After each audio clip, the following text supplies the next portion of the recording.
ধ্ৰুৱৰ মাতটো ইকো হৈছে কিয়? মাতটো আহিছে কোৱা নাই তেওঁলোকে মিউট কৰিলে হ'ল এতিয়া মিউট হৈ যাব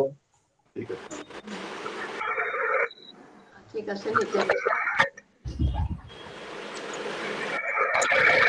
শুভ সন্ধিয়া জয় জয়তে আজি উপস্থিত থকা সকলো শিক্ষক মই সাদৰে সম্ভাষণ জনালো সকলো দৰ্শক শ্ৰোতা লগতে আমাৰ আমন্ত্ৰিত অতিথি ডাক্তৰ জয়ন্ত ভাস্কৰ ঠাকুৰীয়াক সাদৰে আন্তৰিক সম্ভাষণ জনালো কভিড মহামাৰীৰ বিষয়টো তোলপাৰ লগালে কৰি আছো তাৰে পৰিপ্ৰেক্ষিতত সৌভাগ্যক্ৰমে আজি আমি ডক্টৰ ঠাকুৰীয়াক আমাৰ মাজত পাইছো ডক্টৰ ঠাকুৰীয়াৰ লগত যোগাযোগ অব্যাহত ৰাখি দিয়াৰ বাবে মই সাহিত্য সভাৰ আজীৱন সদস্য ডেকা আমাক কাৰিকৰী সহায় থকাৰ কাৰণে বৰ্মনক আন্তৰিক ধন্যবাদ জনালো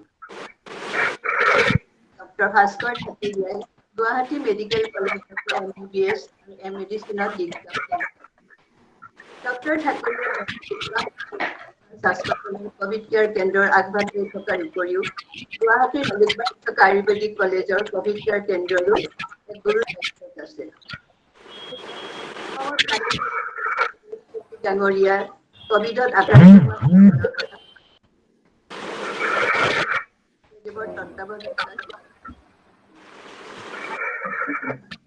ডক্টৰ ঠাকুৰীয়াই প্ৰতিৰোধ আৰু ইয়াৰ কিছু পৰামৰ্শ লৈ আপোনালোকৰ প্ৰশ্ন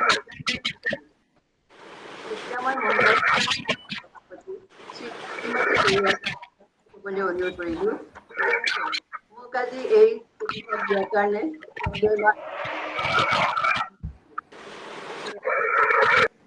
ধন্যবাদ দেবিকা নমস্কাৰ পোনপ্ৰথমে মই আজি উপস্থিত আদৰণীয় সকলো ৰাইজকে মোৰ শুভ সন্ধিয়া জ্ঞাপন কৰিলো আৰু লগতে সকলোকে সাদৰ সম্ভাষণ জনালো আজি মুম্বাই অসম সাহিত্য সভাৰ স্বৰ্ণ শাখাই এটা অতি গুৰুত্বপূৰ্ণ বিষয় আলোচনা কৰিবৰ বাবে এই আলোচনা কৰিবৰ কাৰণে উপস্থাপন দিব এটা বিশেষ বিশেষ কভিডৰ ওপৰত এটা বিশেষ আলোচনা কৰিব আজি আমাৰ মাজত তাৰ বাবে উপস্থিত আছে আমাৰ আমন্ত্ৰিত অতিথি ডক্টৰ অতি বিখ্যাত প্ৰসিদ্ধ তেখেত চিকিৎসক অসম মেডিকেল কলেজৰ আৰু তেখেত এজন মেডিচিনৰ সহকাৰী অধ্যাপক হিচাপেও আছে আৰু তেখেতে বৰ্তমান কভিড সংক্ৰান্তত বহুতবোৰ হস্পিটেলৰ লগত আৰু আয়ুৰ্বেদিক কলেজৰ লগত জড়িত হৈ উপদেষ্টা হিচাপে কাম কৰি আছে তেখেতে হৈছে ডক্টৰ ভাস্কৰ ঠাকুৰীয়া ডাঙৰীয়া তেখেতে নিজৰ ব্যস্ত কৰ্ম জীৱনৰ মাজতো এই সময়ত আপাতকালীন কভিডৰ সময়ত আমাক সভাত জইন কৰি আমাক কভিডৰ বিষয়ে কিছুমান বাতৰি কেনেকে এই ৰোগৰ পৰা হাত সাৰি থাকিব পাৰি কেনেকে সাৱধানে থাকিব পাৰি এই বিষয়ে আমাক জনাব আৰু সেইবাবে আমি সম্পূৰ্ণ সকলো সদস্য মুম্বাই সাহিত্য সভাৰ তেখেতক ওচৰত কৃতজ্ঞতা জ্ঞাপন কৰিছো আৰু মই অশেষ শুভেচ্ছা সহ তেখেতক এই সভালৈ আদৰণি জনাইছো আমাৰ মুম্বাই যিখিনি প্ৰবাসী অসমীয়া আছে আৰু ভাৰতৰ আন ঠাইৰ পৰা যিসকল প্ৰবাসী অসমীয়াই এই সভাত উপস্থিত যোগদান দিছে আৰু তেওঁলোককো মই আদৰণি জনালো আৰু লগতে আমাৰ যিসকল আজীৱন সদস্য আজি যোগদান দিছে এই সভাত আৰু সকলো কাৰ্যকৰী সদস্য সকলকো মই শুভেচ্ছা সহ স্বাগতম জনালো এতিয়া পৰৱৰ্তী কাৰ্যসূচী আৰম্ভ কৰিবৰ বাবে মই আমাৰ আহ্বায়িকা শ্ৰীমতী দেবিকা বৰপূজাৰীক অনুৰোধ কৰিলো ধন্যবাদ শ্ৰীমতী জাহান এতিয়া মই আমাৰ আমন্ত্ৰিত অতিথি ডক্টৰ ভাস্কৰ ঠাকুৰীয়া তেখেতৰ বহুমূলীয়া বক্তব্য ৰাখিবলৈ অনুৰোধ কৰিম আপোনালোকৰ প্ৰশ্নৰ উত্তৰ দিব। তেখেতৰ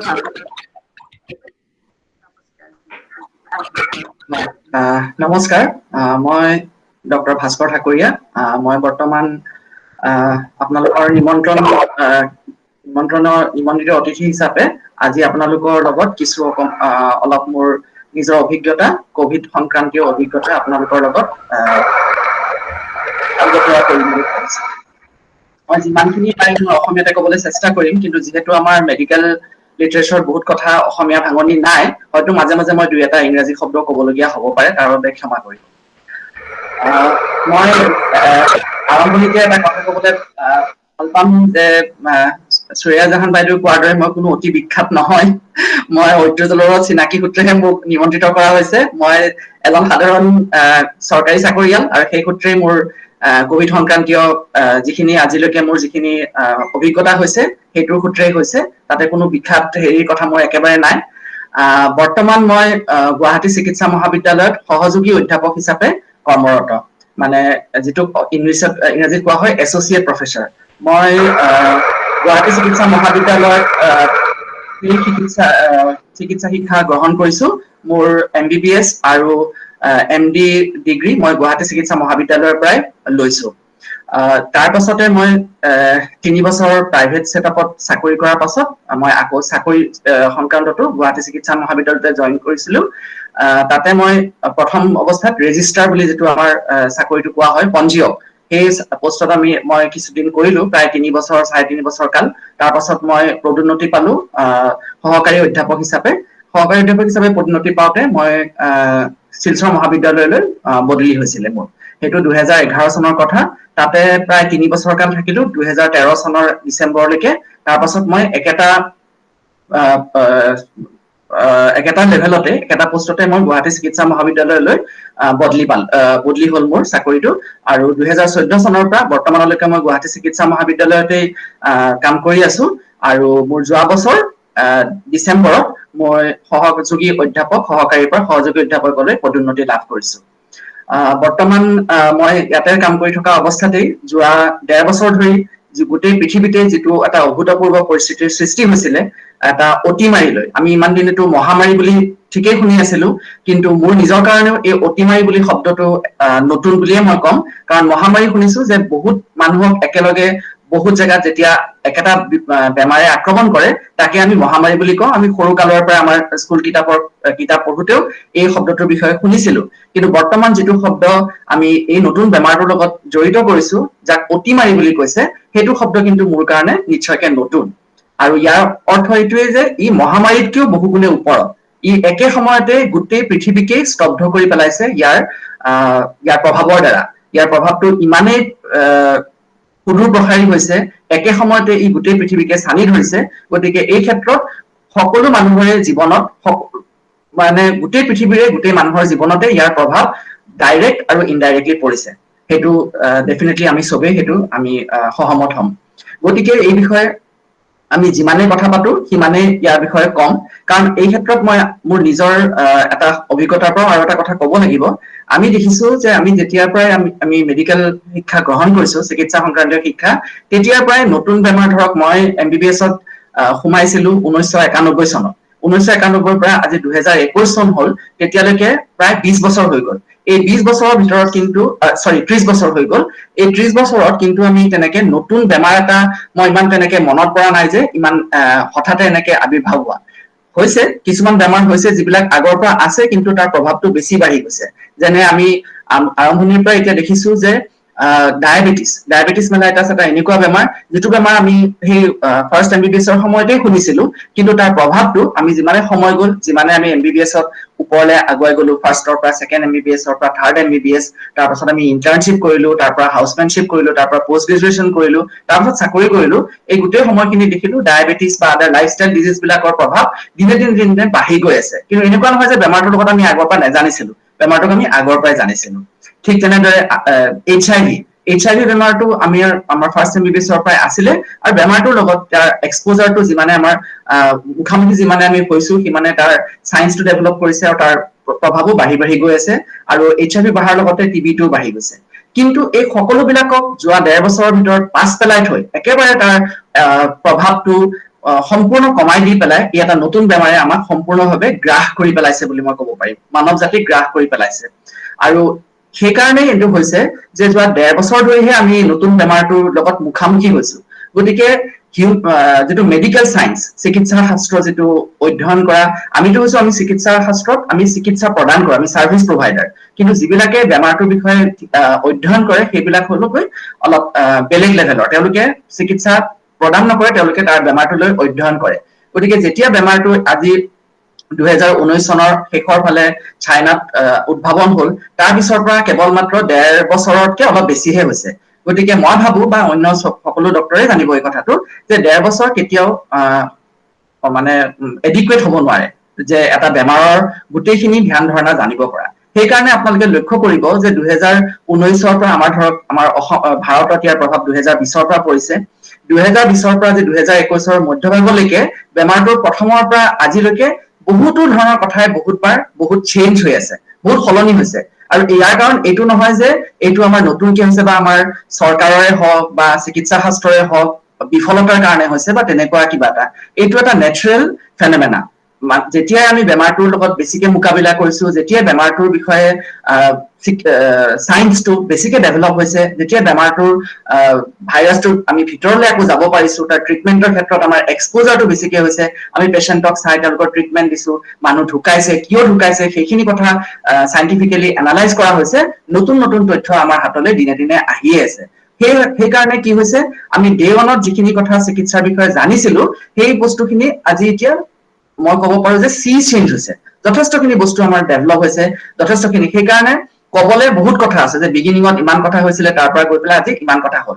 কিন্তু সেই গোটেইখিনি কথা কোৱাৰ ক্ষেত্ৰত মই ভাবো মই অকলশৰীয়াকৈ যদি মোৰ ফালৰ পৰাই যদি কথাখিনি কৈ থাকো মই ভাবো যে এই আলোচনাটো বিশেষ খুব সুপ্ৰভাৱ নহব বুলি মই ভাবো যদিহে মই কথা কৈ থকাৰ মাজে মাজে আপোনালোকৰ পৰা দুই এটা প্ৰশ্ন আহে তেতিয়া হলে মই কবলে বেছি ভাল পাম কাৰণ কোনটো বিষয়ত আপোনালোকে জানিব খুজে বস্তুটো দেধাৰ বস্তু ইমানখিনি যে আছে যে মই ইমানখিনি কথা মই নিজেও নাজানো আৰু ইমানখিনি কথা মই ক'ব পৰাৰ সময় পাম নাম সেইটোও নাজানো তাৰ মতে যদি আপোনালোকৰ পৰা দুই এটা প্ৰশ্ন আহে মই ভাবো তেতিয়া হলে নিশ্চয়কৈ আপোনালোকো লাভান্বিত হ'ব আৰু হয়তো যদি মই সেই মুহূৰ্তত সেই প্ৰশ্নটোৰ উত্তৰ দিবলৈ নোৱাৰো মই পাছে পৰে হলো নিজে পঢ়ি শুনি হলেও আপোনালোকক আকৌ তাৰ উত্তৰটো নিশ্চয় দিবকৈ পাৰিম সো এইখিনি কথাকে কৈ পেলাই মই বেমাৰটোৰ বিষয়ে ক'বলৈ ভাল পাম তাৰ মাজে মাজে মই প্ৰশ্ন আকৌ কলো প্ৰশ্ন মই আশা কৰিম যে আপোনালোকৰ পৰা যাতে প্ৰশ্ন আহে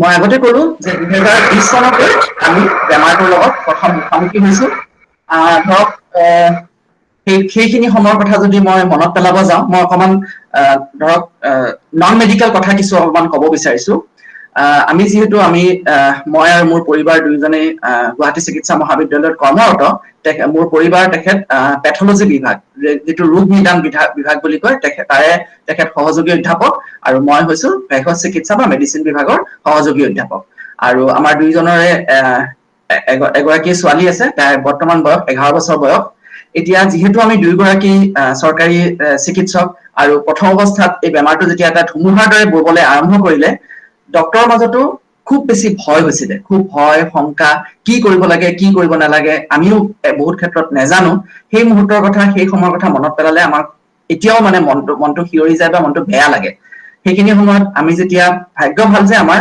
পৰিয়ালৰ মোৰ ভাই ভনী আৰু এখেতৰ মাকৰ ঘৰ গোটেইখিনি আমাৰ গুৱাহাটীতে আছে সেই গতিকে আমি বহুতখিনি সাপোৰ্ট তেওঁলোকৰ পৰা পাইছিলো জানে যেতিয়া প্ৰথম আৰম্ভ হ'ল আমি দুইজনে সম্পূৰ্ণভাৱে কোভিড চিকিৎসাত যোগ দিব লগা হ'ল গতিকে আমি আমাৰ ছোৱালীক লৈ খুবেই শংকিত হলো তেতিয়া আমি ছোৱালীক প্ৰায় ধৰক এপ্ৰিল মাহ মই একজেক্টলি পাহৰিছো কেতিয়া চাগে এপ্ৰিল মাহ মানৰ পৰাই প্ৰায় 6 মাহ কাল মই মোৰ নিজৰ সৰু বাইদেউৰ ঘৰতে থব লগা হৈছিলে আমি সেইখিনি সময় খুব আমাৰ কাৰণে দুখজনক আছিলে আমি মাজে মাজে গৈ পেলাই বাইদেউহঁতৰ ঘৰৰ দৰ্জাৰ মানে ৱালৰ কাষৰ পৰাই দূৰৰ পৰাই তাইৰ লগত কথা বতৰা পাতো গুচি আহো মনটো খুব বেয়া লাগে আকৌ ট্ৰিটমেন্টত লাগো মানে সেইখিনি সময় খুব ভয়ানক সময় আছিলে এতিয়া কিন্তু ভগৱানৰ কৃপাত সেই হেৰিটো হয়তো বহুতখিনি কমিছে আৰু এইটো কমিছে কিহৰ কাৰণে যেতিয়া আমি দেখিলো বেমাৰটোৰ লগত আমাৰ এক্সপেৰিয়েন্সটো হ'ল আমি বেমাৰটোক দেখিলো 1.5 বছৰ ধৰি আমি তাৰ লগত সহবাস কৰি আছো গতিকে বহুতখিনি কথা জানিছো যদিও এইটো কথা নহয় যে এইটো জানিছো কাৰণে যে আমি আমাৰ নিজৰ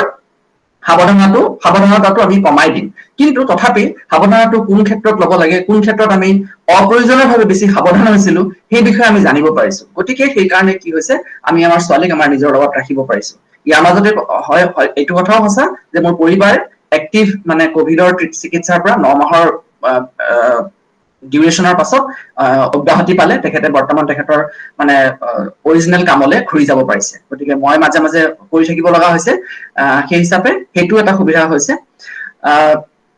প্ৰথম অৱস্থাৰ কথা যদি ক'ব যাওঁ যেতিয়া 2020 চনত আমাৰ গুৱাহাটী চিকিৎসা মহাবিদ্যালয়ত এই বেলেগ সকলো জেগাৰ দৰে এইটোৰ বিষয়ে আমাৰো আৰম্ভ হৈ গ'ল গোটেইখন সম্পূৰ্ণ বস্তু একেবাৰে বদলি গ'ল আপোনালোকে হয়তো যেহেতু মুম্বাইৰে বাসিন্দা বহু বছৰ ধৰি গতিকে নিশ্চয়কৈ গুৱাহাটী চিকিৎসা মহাবিদ্যালয় চাগে বহু দিনৰ বিৰতিত বা বহু বছৰৰ বিৰতিৰ মূৰত চাগে দেখিছে বা দেখাও নাই চাগে বহুত বছৰ এতিয়া দেখিলে হয়তো আপোনালোকে গম পাব যে আমাৰ সাংঘাতিকভাৱে ধৰক বদলি আছে গুৱাহাটী চিকিৎসা মহাবিদ্যালয়ৰ তাৰ পৰিসৰ বদলি আছে তাৰ আয়তন বদলি আছে তাৰ স্কোপ যেটো তেওঁৰ মানে স্কোপ মানে যেটো এক্সটেন্টত তেওঁলোকে মেডিকেল এডুকেশ্যন দিব পাৰে পেশেন্টৰ ট্ৰিটমেন্ট দিব লাগে বহুতখিনি চেঞ্জ হৈছে মই যেতিয়া ধৰি লওক 2011 পৰা 13 চনলৈকে শিলচৰ চিকিৎসা মহাবিদ্যালয়ত আছিলো তাৰ পাছত যেতিয়া মই ঘূৰি আহিছিলো সেই 3 বছৰৰ ভিতৰতে মই আহি পেলাই প্ৰথম দেখি মই হতবাক হৈ গৈছিলো ইমানে বদলি হৈ গৈছিলে ইমানেই মানে সোনকালে বস্তুবিলাক ডেভেলপ হৈছিলে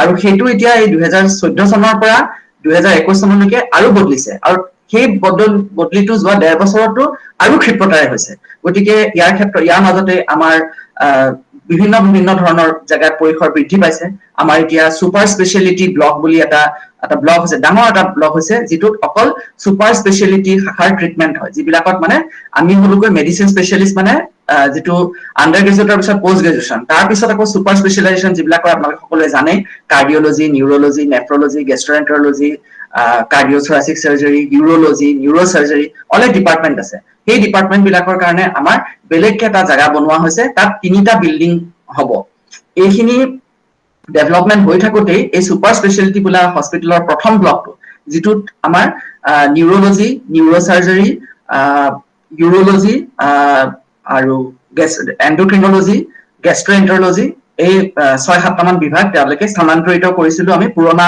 বিল্ডিঙৰ পৰা মানে অধীক্ষক ডাঙৰীয়া তেওঁলোকে স্থানান্তৰ কৰি পেলাই তাতে আৰম্ভ কৰিছিলে তাৰ মাজতে এই ধুমুহাটো আহি গ'ল গোটেইখন চেডেলি ফেডেলি হৈ গ'ল আমি আছিলো আমাৰ মই যেতিয়া ঘূৰি আহিছিলো তেতিয়া দেখিছিলো যে আমি যেতিয়া পোষ্ট গ্ৰেজুৱেচন কৰিছিলো বা এমবিবিএছ কৰিছিলো যেতিয়া মই পঞ্জীয়ক হৈ আছিলো তেতিয়া আমাৰ মেডিসিন ডিপাৰ্টমেন্টটো আছিলে পুৰণা বিল্ডিঙৰ ফাৰ্ষ্ট ফ্লোৰ থাৰ্ড ফ্লোৰ এইখিনিতে সংক্ষিপ্ত আছিলে কিন্তু মই যেতিয়া ঘূৰি আহিলো তেতিয়া আমাৰ কাৰণে মেডিসিন ডিপাৰ্টমেন্টটো সম্পূৰ্ণভাৱে এটা নতুন বিল্ডিং হৈ গ'ল যেটো আমাৰ ইমাৰ্জেন্সি সেকশন যেটো কেজুৱেলিটি বুলি কোৱা হয় তাৰ ওপৰত 5 মহলীয়া বিল্ডিং এটা বনি উঠিলে আৰু তাতে হেতু সংগঠিতভাৱে ভালদৰে হেতু তাৰ কাম আৰম্ভ কৰিছিলে তাতে আমাৰ জেৰিয়াট্ৰিক ডিপাৰ্টমেন্ট যেটো ডিপাৰ্টমেন্টত অকল বয়োজ্যেষ্ঠ লোকসকলৰ চিকিৎসা প্ৰদান কৰা হয় হেতু ডিপাৰ্টমেন্টটো হৈছিলে এই গুটেইখন চেডেলি হৈ গ'ল কোভিড হোৱাৰ সময়ত এই গুটেই বিল্ডিংটো খালি কৰি দিলে একদম যুদ্ধকালীন ক্ষিপ্ৰতাৰে এই গুটেই বিল্ডিংটো খালি কৰি দিয়া হল পেশেন্টৰ পৰা এই গুটেইখিনি পেশেন্টক আনি পেলাই পুৰণা বিল্ডিঙত ভৰাই দিয়া হল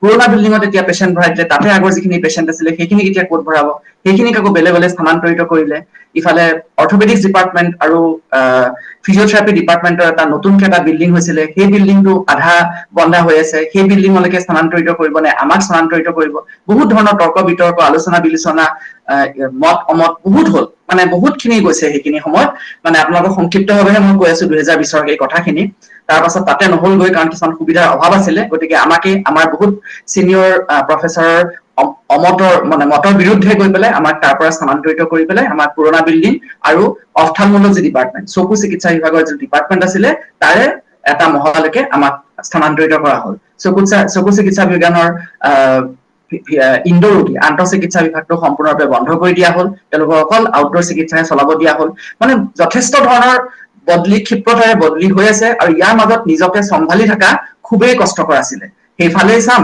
নে ঘৰৰ ফালে কি কৰিম ছোৱালীক চাম নে কি কৰিম মানে বহুত ধৰণৰ মানে ইমোশনালি মানে যথেষ্টখিনি হেতু সময়ত খুব ওভাৰৱেলমিং আছিল মই অসমীয়া ৱৰ্ড এইবিলাক পোৱা নাই সেই সময়ত মানে আমাৰ এই গুটিখিনি কাম কৰিবলৈ খুবেই অসুবিধা হৈছিল ইফালে লকডাউন ষ্টাৰ্ট হৈ গ'ল ঘৰৰ বজাৰ কৰিবলৈ সময় নাপাওঁ এনি টাইম বাহিৰত থাকিব লাগে বাহিৰত চেকিং চলি থাকে তাৰ মাজতে আমি যাওঁ যথেষ্ট কষ্টকৰ সেইখিনি কথা মানে কৈ পেলাইও আৰু এতিয়া মনটো মানে হেৰি লাগি যায় যি নহওক তাৰ মাজতে মই প্ৰথম যেতিয়া এইখিনি আমি কৰি থকাৰ মাজতে চলি থাকোতে আমাৰ প্ৰথম যেতিয়া আমি এক্সপোজাৰ হ'বলৈ আমি বস্তুটো গমেই পোৱা নাই প্ৰথমটো কেৰেলাত ষ্টাৰ্ট হ'ল পেচেণ্ট আহিলে আমাৰ ইয়াতেও ধৰক পেচেণ্ট অহা নাই কিন্তু আহিব ধৰিছে তাবলিগি জামাতৰ মানুহবিলাক আহিব ধৰিছে তেওঁলোকক টেষ্ট কৰিব লগা হৈ আছে চ' প্ৰথম কি হৈছিলে আমাৰ পেচেণ্ট যদিও যিহেতু অহা নাই তথাপি আমি কি পেচেণ্ট আহিলে আমি ক'ত ৰাখিম পেচেণ্টক প্ৰথম ক'ত চাম কোনবিলাকক আমি সন্দেহ কৰিব লাগিব যাক টেষ্ট কৰিব লাগিব দিনে সেইবিলাকৰ গাইডলাইনছ বিলাক চেঞ্জ হৈ থাকে কাক কৰিব লাগিব কাক কৰিব নালাগে কিন্তু প্ৰথম অৱস্থাত কি হৈছিলে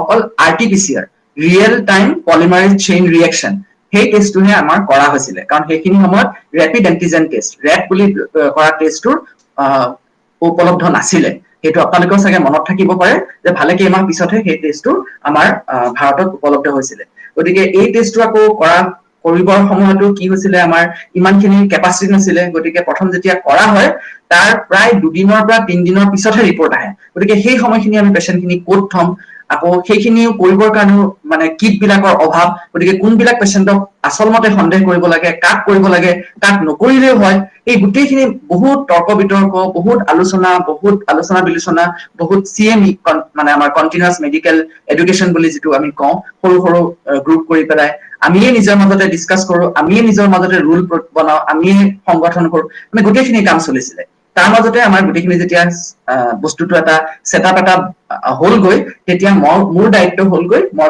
পাইছিলো স্ক্ৰিনিং এৰিয়া ইনচাৰ্জ এতিয়া এইটো কি বস্তু মই আপোনালোকক কওঁ মানে স্ক্ৰিনিং এৰিয়া হল হেতু জায়গা য'ত প্ৰথম কোনোবা এজন ৰোগী আহি পেলাই ডক্টৰ বা চিকিৎসা শাস্ত্ৰত জড়িত মানুহৰ লগত তেখেতৰ প্ৰথম এনকাউন্টাৰটো হয় প্ৰথম তেওঁলোকক লগ পোৱা হয় গতিকে সেইখিনি সময়ত কি কৰিম আমি এই ৰোগীজনক কোনবিলাক ৰোগীক আমি পৰীক্ষা কৰিম কোনবিলাক ৰোগীক পৰীক্ষা নকৰিম কোনবিলাকক আমি পৰীক্ষা কৰি ভৰ্তি কৰিব লাগে যদি ক'ত ৰাখিম এই গোটেইখিনি মানে দিনে ধৰক আমি মই যদি ক'ব যাওঁ প্ৰত্যেক দিনে বা ধৰক সপ্তাহত 2 দিন 3 দিনকে আমাৰ বস্তুবিলাক বদলি থাকে আৰু সেইমতে আমি কৰি আছিলো মানে যথেষ্ট অপৰিসীম কষ্ট হৈছিলে কিন্তু তাৰ মাজতে কৰি গৈ আছিলো তো সেই কামটো মই প্ৰায় ভালে কেইমাহ কৰিলো চাগে একজেক্টলি মই পাহৰিছো মনত নাই চাগে 5-6 মাহ মানে কৰিলো সেইখিনি সময়ৰ ভিতৰতে কি হ'ল আকৌ মোৰ নিজৰ অৰিজিনেল ডিউটিটো চলি আছিলে মানে মই মেডিচিনৰ মানে এতিয়া কামটো এনেকুৱা ধৰণৰ যে সিনিয়ৰ ডক্টৰ যিখিনি আছে আমাৰ যিবিলাকৰ আমাৰ ধৰক এতিয়া ৰিটায়াৰমেন্ট এজটো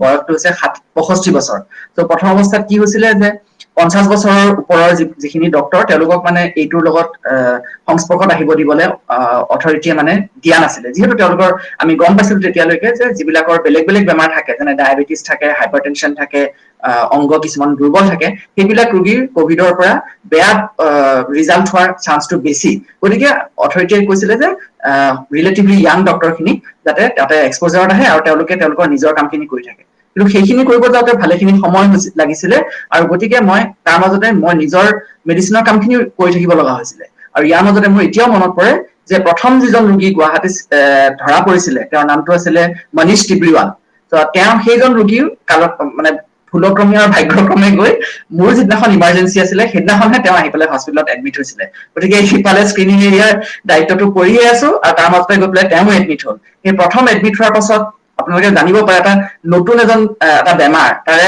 স্ক্ৰিনিং এৰিয়া কামটো কৰিয়ে আছো তাৰপিছত পেচেণ্টজন প্ৰথম পজিটিভ হৈছে তেওঁক আমি ৰাখিবৰ কাৰণে প্ৰথম অৱস্থাতে এটা মানে কেনেকুৱা ধৰণৰ এটা সিচুৱেশ্যন হৈছিলে মই আপোনালোকক বুজাব নোৱাৰো সেই মুহূৰ্তত পেচেণ্ট গৰাকী আহি পাইছে হস্পিটেলত প্ৰায় ৰাতি 1:30 বজাত নে কেনেকুৱা সময়ত আমি গোটেইখিনি ডক্টৰ আহি পেলাই ৰখিছো সিস্টাৰ গৰাকী যাব নোৱাৰে ভয়তে থৰথৰকৈ কঁপিছে পিপি প্ৰথমতে যেতিয়া আমি ট্ৰেইনিং দিছো পিপি কিট পিন্ধাই লৈ পেলাই গোটেইখিনি ভালকে কৰিব পাৰে সেই মুহূৰ্তত যেতিয়া সঁচাকে এজন পেচেণ্ট আহি পালে যিটো বেমাৰৰ বিষয়ে ইমান মাহ ধৰি শুনি আছে তাৰপাছত যেতিয়া শৰীৰে এজন পেচেণ্ট আহি পেলাই তাতে উপস্থিত হ'ল যদিও সেই বেমাৰজন এতিয়া দেখিলেতো একো যেনে নালাগে আমি এতিয়া যিমান চিৰিয়াছ বেমাৰী দেখিছো সেই মুহূৰ্তত যেতিয়া আহি পেলাই এতিয়া তাই মানে আটাইতকৈ সেই যিটো প্ৰথম গ্ৰুপৰ সিস্টাৰ আছিলে নামটো মই পাহৰিছো তাই মানে খুব স্মাৰ্ট আছিলে আৰু তাইকে মাতি অনা হ'ল যে তাইকে প্ৰথম যাব দিম তাই কেনেকুৱা ধৰণে কঁপিছে তাই যাব পৰা নাই ছাৰ মই পাৰিম নে ছাৰ মই যাম নে মোৰ কি হ'ব মোৰ কি মানে সেইখিনি মই তাইক যাব দিম আকৌ তাই এনেকে ভাবিব পাৰে যে তাইক যাব দিছো আমি কিয় যোৱা নাই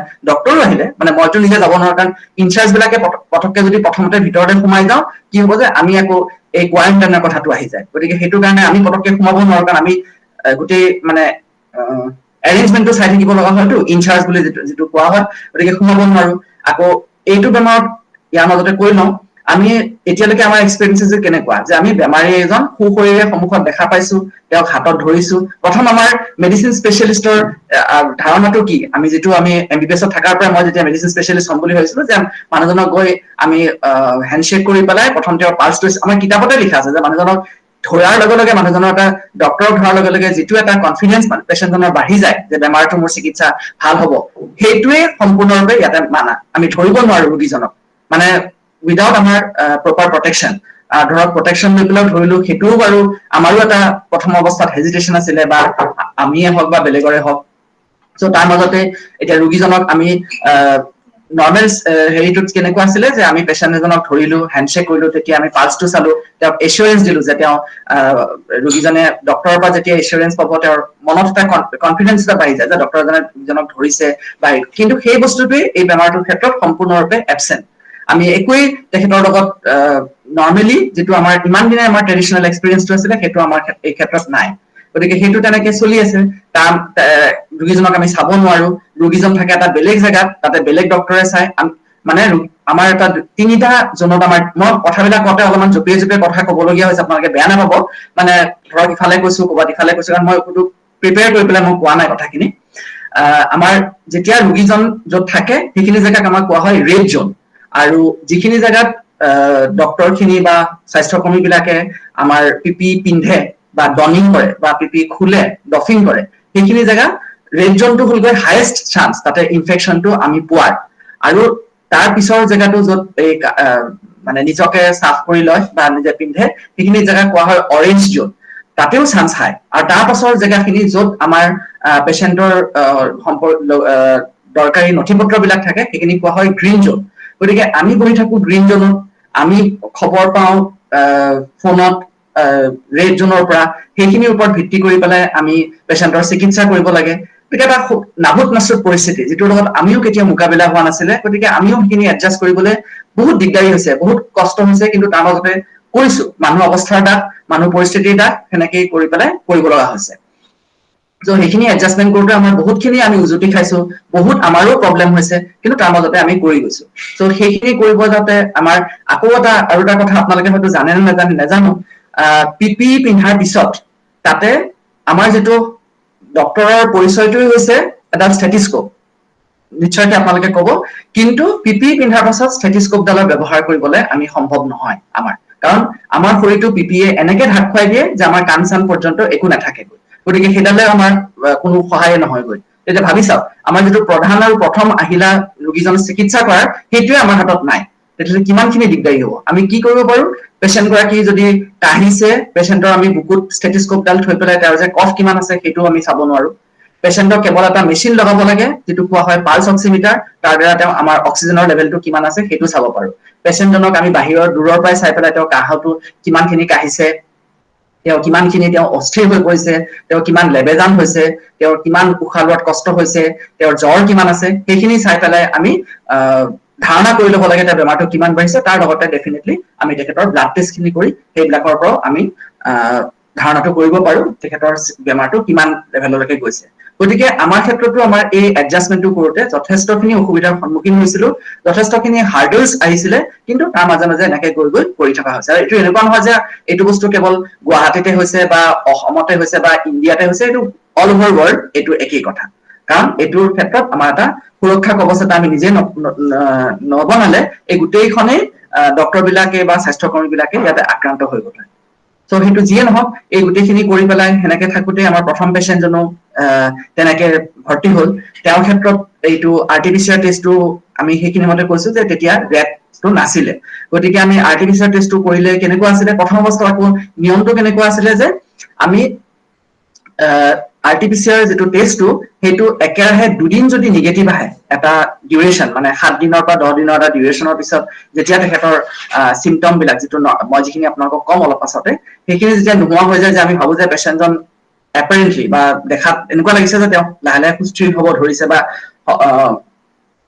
ৰিকাভাৰী হ'ব ধৰিছে, তেতিয়া আমি যেতিয়া টেষ্টটো কৰো, তেতিয়া আছিলে যে একেলগে 2টা টেষ্ট নিগেটিভ আহিলেহে আমি তেখেতক ছুটি দিব পাৰো।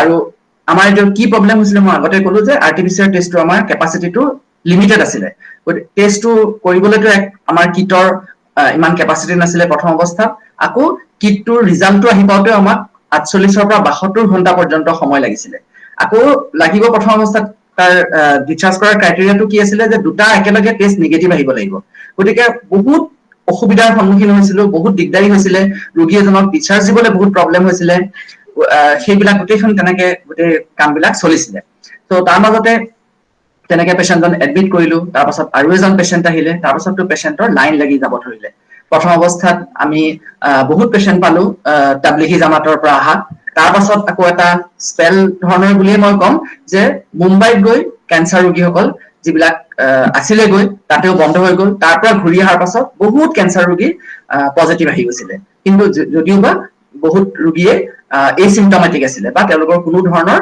বিশেষ লক্ষণ নাছিলে গৈ তাৰ মাজতে আকৌ দুই এজন ঢুকাইছেও সেই ঢুকুৱাটো কোভিড ৰোগৰ কাৰণেই হৈছে নে সেই তেখেতৰ যেটো প্ৰাইমাৰী ক্যান্সাৰ যেটো আছিল হেতুৰ কাৰণে হৈছে হেতু ঠাৱৰ বহুত ক্ষেত্ৰতে কৰা হোৱা নাছিলে কিয়নো এতিয়ালৈকে আমাৰ যেটো পোষ্টমৰ্টেম বা অটপসি বুলি যদি কোৱা হয় হেতু কৰাৰ সুবিধাটো এতিয়াও আমাৰ হোৱাগৈ নাই কোবাত কোনোবা চেণ্টাৰত সাকে হৈছে মই ইমান জ্ঞাত নহয় কিন্তু আমাৰ অসমতো এই পোষ্টমৰ্টেম কৰা হোৱা নাই কোভিড পজিটিভ পেশেন্টৰ ইন্ডিয়াৰ বাহিৰতো বেলেগ জায়গাত হৈছে মই গম পাওঁ ইন্ডিয়াতো কোবাত যদি হৈছে মই বৰ্তমানলৈকে নেজানো নিশ্চয়কৈ কোবাত হ'ব কাৰণ পোষ্টমৰ্টেম নকৰালৈকে আমি তাৰ সাইন্টিফিক নলেজটো আমাৰ ইমান ডেভেলপ নহয় আৰু 1.5 বছৰ যেহেতু বহুত সময় নিশ্চয়কৈ কোবাত হৈছে যিয়ে নহওক আমাৰ সেই ক্যান্সাৰ ৰোগীও দুই এজন এনেকুৱা তাৰ মাজতে ঢুকাইছে কিন্তু বেছিভাগ ৰোগী ক্যান্সাৰ ৰোগী হয়তো বহুত দিন লাগিছে তেওঁলোকক নিগেটিভ হ'বলে কিন্তু তেওঁলোক বেছিভাগ ৰোগী নিগেটিভ হৈ ওলাই আহিছে তাৰ পাছতে আমাৰ এনেকে চলি থাকিলে তাৰ পাছত কি হল পেশেন্টৰ সংখ্যা বাঢ়ি গল তেতিয়া কি হল আমি সেই মই যেটো আগতে উল্লেখ কৰিলো যে আমাৰ যেটো পাঁচতলীয়া বিল্ডিং আছিল মেডিসিন ডিপাৰ্টমেন্টৰ তাতে আমাক নধৰা হল ৰোগী তেতিয়া কি কৰিব ম্যানেজমেন্টে ঠিক কৰিলে যে আমাৰ যেটো সুপাৰ স্পেশালিটি কমপ্লেক্স আছিল তাৰ যেটো এটা বিল্ডিং আমাৰ কাৰ্যক্ষম হৈ উঠিছিল বুলি কৈছিল সেই বিল্ডিংটো এতিয়া তাৰ পৰা সেই সুপাৰ স্পেশালিটি ডিপাৰ্টমেন্টৰ পেশেন্ট বিলাকক খালি কৰি দিয়া হল আৰু তাতে ৰোগী কোভিড ৰোগী থবলৈ আৰম্ভ কৰা হল এইটো এটা আপেক্ষিকভাৱে যথেষ্ট ডাঙৰ এটা মানে মই কম যে খুব মডাৰ্ন এটা হেৰি ষ্ট্ৰাকচাৰ বনাইছে আপোনালোকে হয়তো দেখিলে খুবেই ভাল পাব যে হেতু যথেষ্ট মানে আমিতো জানো আৰু চৰকাৰী চিকিৎসালয়ত যিখিনি সুবিধা থাকে প্ৰাইভেটত তাতকে বহুত বেছি কিন্তু মই এটো ক'বলৈ পাই গৌৰৱান্বিত যে এই যেটো সুপাৰ স্পেশালিটি বিল্ডিংৰ যেটো বেসিক ফেসিলিটি যিখিনি দেখিছো বা তেওঁলোকৰ যেটো ষ্ট্ৰাকচাৰেল ষ্ট্ৰেংথটোৱে হওক বা তেখেতৰ তাৰে ডাইমেনশনটোৱে হওক বা পৰিসৰটো হওক যেটো সেইখিনি যথেষ্ট ভাল আমাৰ বাকিখিনি ক্ষেত্ৰতকে তাতে বহুত ভাল মই তাতে পিপি কিট পিন্ধি পেলাই মানে যেতিয়া যাও আমাৰ এই চশমাই ফেস শিল্ডটো এনেও আমাৰ মানে দেখা পোৱাৰ ভিজিবিলিটিটো বহুত কম হয় তাৰ মাজত মই বহুবাৰ তাৰ ভিতৰতে বাট হেৰুৱাব লগা অৱস্থা হৈছে মানে ইমানে এইটো ডাঙৰ আৰু হেতু খুব গৌৰৱান্বিত মই হেতু ক'বলৈ পাই নৰমেল অৱস্থাত হেতু হলে আমাৰ বহুত ৰোগী আমাৰ ইয়াৰ পৰা লাভৱান হ'ব যিয়ে নহওক সো তাতে আমাৰ আৰম্ভ হ'ল কোভিডৰ পেশেন্ট ৰাখিবৰ কাৰণে আৰু হেতু আৰম্ভ হৈ যোৱাৰ লগে লগে আমাৰ ডিউটিৰ আকৌ বাঢ়ি গ'ল তেতিয়া মই ইতিমধ্যে এই কোভিড স্ক্ৰিনিং সেন্টাৰৰ ইনচাৰ্জৰ পৰা মোক ডিউটি অব্যাহতি দিলে আৰু মোক ইন দ্য মিন টাইম এটো দেখিলে যে বহুত ক্ষেত্ৰত কিছুমান পেশেন্টৰ ট্ৰিটমেন্টত অসুবিধা হৈছিল আৰু সেই কাৰণে আমাক অথৰিটিয়ে ৰুল কৰি দিলে যে নহয় এতিয়া আমি এনেকে 7 দিনৰ ডিউটিটো যেটো দিয়া হ'ব তাতে আমি ৰিলেটিভলি মিডল গ্ৰেডত পৰো আমি মিডল গ্ৰেডত পৰো গতিকে আমাকো কলে যে আপোনালোকে মানে এসিস্ট্যান্ট প্ৰফেসৰ ৰেজিস্ট্ৰাৰ এইখিনি ৰেংকৰ মানুহখিনিও গৈ পেলাই ভিতৰত ইনচাৰ্জ হৈ হিচাপে আমি যেটো নৰমেল পেশেন্টৰ ক্ষেত্ৰত কৰো এবাৰ ওয়াৰ্ড ৰাউন্ড বুলি কোৱা হয় আমি ৰাতিপুৱা দিও দৰকাৰলে গধূলি দিও হেতু কৰিব লাগিব বুলি আমাক কলে সো আমাকো এসপ্তাহ ডিউটি দিলে গতিকে মোৰো যাতে অবিয়াসলি মোৰো পৰিলে মই সাগে প্ৰথম বেলেগ এজনে কৰিলে সেকেন্ডটোৱে মই কৰিছো আৰু কি হৈছে নতুন এখন হস্পিটালৰ নতুন বিল্ডিং তাতে আকৌ নতুন বেমাৰ তাতে আকৌ গুটেইখন সেটআপটোৱে নতুনকৈ কৰিবলগীয়া হৈছে যথেষ্ট কষ্টৰ সন্মুখীন হৈছিল মানে পেশেন্টৰ টিকেট কোবাত থাকে পেশেন্ট কোবাত থাকে পেশেন্টক ৰিসিভ কোবাত কৰিব লাগে পেশেন্টৰ এটেন্ডেন্টৰ লগত কথা পাতিব লাগে পেশেন্ট ঢুকালে পেশেন্টৰ আকৌ বডিটো আমি পেশেন্টৰ পৰিয়ালক দিব নোৱাৰো হেতু আকৌ অথৰিটিক জনাব লাগে তাৰ সৎকাৰৰ দিহা কৰিব লাগে মানে দেধাৰ কাম, ভাবিব নোৱাৰা ধৰণৰ কাম, আৰু তাতে যেতিয়া ইনচাৰ্জ হৈ পেলাই যাম, একটো পেচেণ্টৰ ট্ৰিটমেণ্টৰ পাৰ্টটো চাবই লাগিব, তাৰ উপৰি মানে এডমিনিষ্ট্ৰিয়েল কাম যিখিনি কৰিবলগীয়া হয়, অপৰিসীম কষ্ট হৈছিলে। মই তাকে ক'ম যে কথাটো সেই মুহূৰ্তত তাৰমানে যিহেতু বস্তুখিনি খেলি মেলি হৈ আছিলে, গতিকে অপৰিসীম কষ্টৰ সন্মুখীন হ'বলগীয়া হৈছিলে।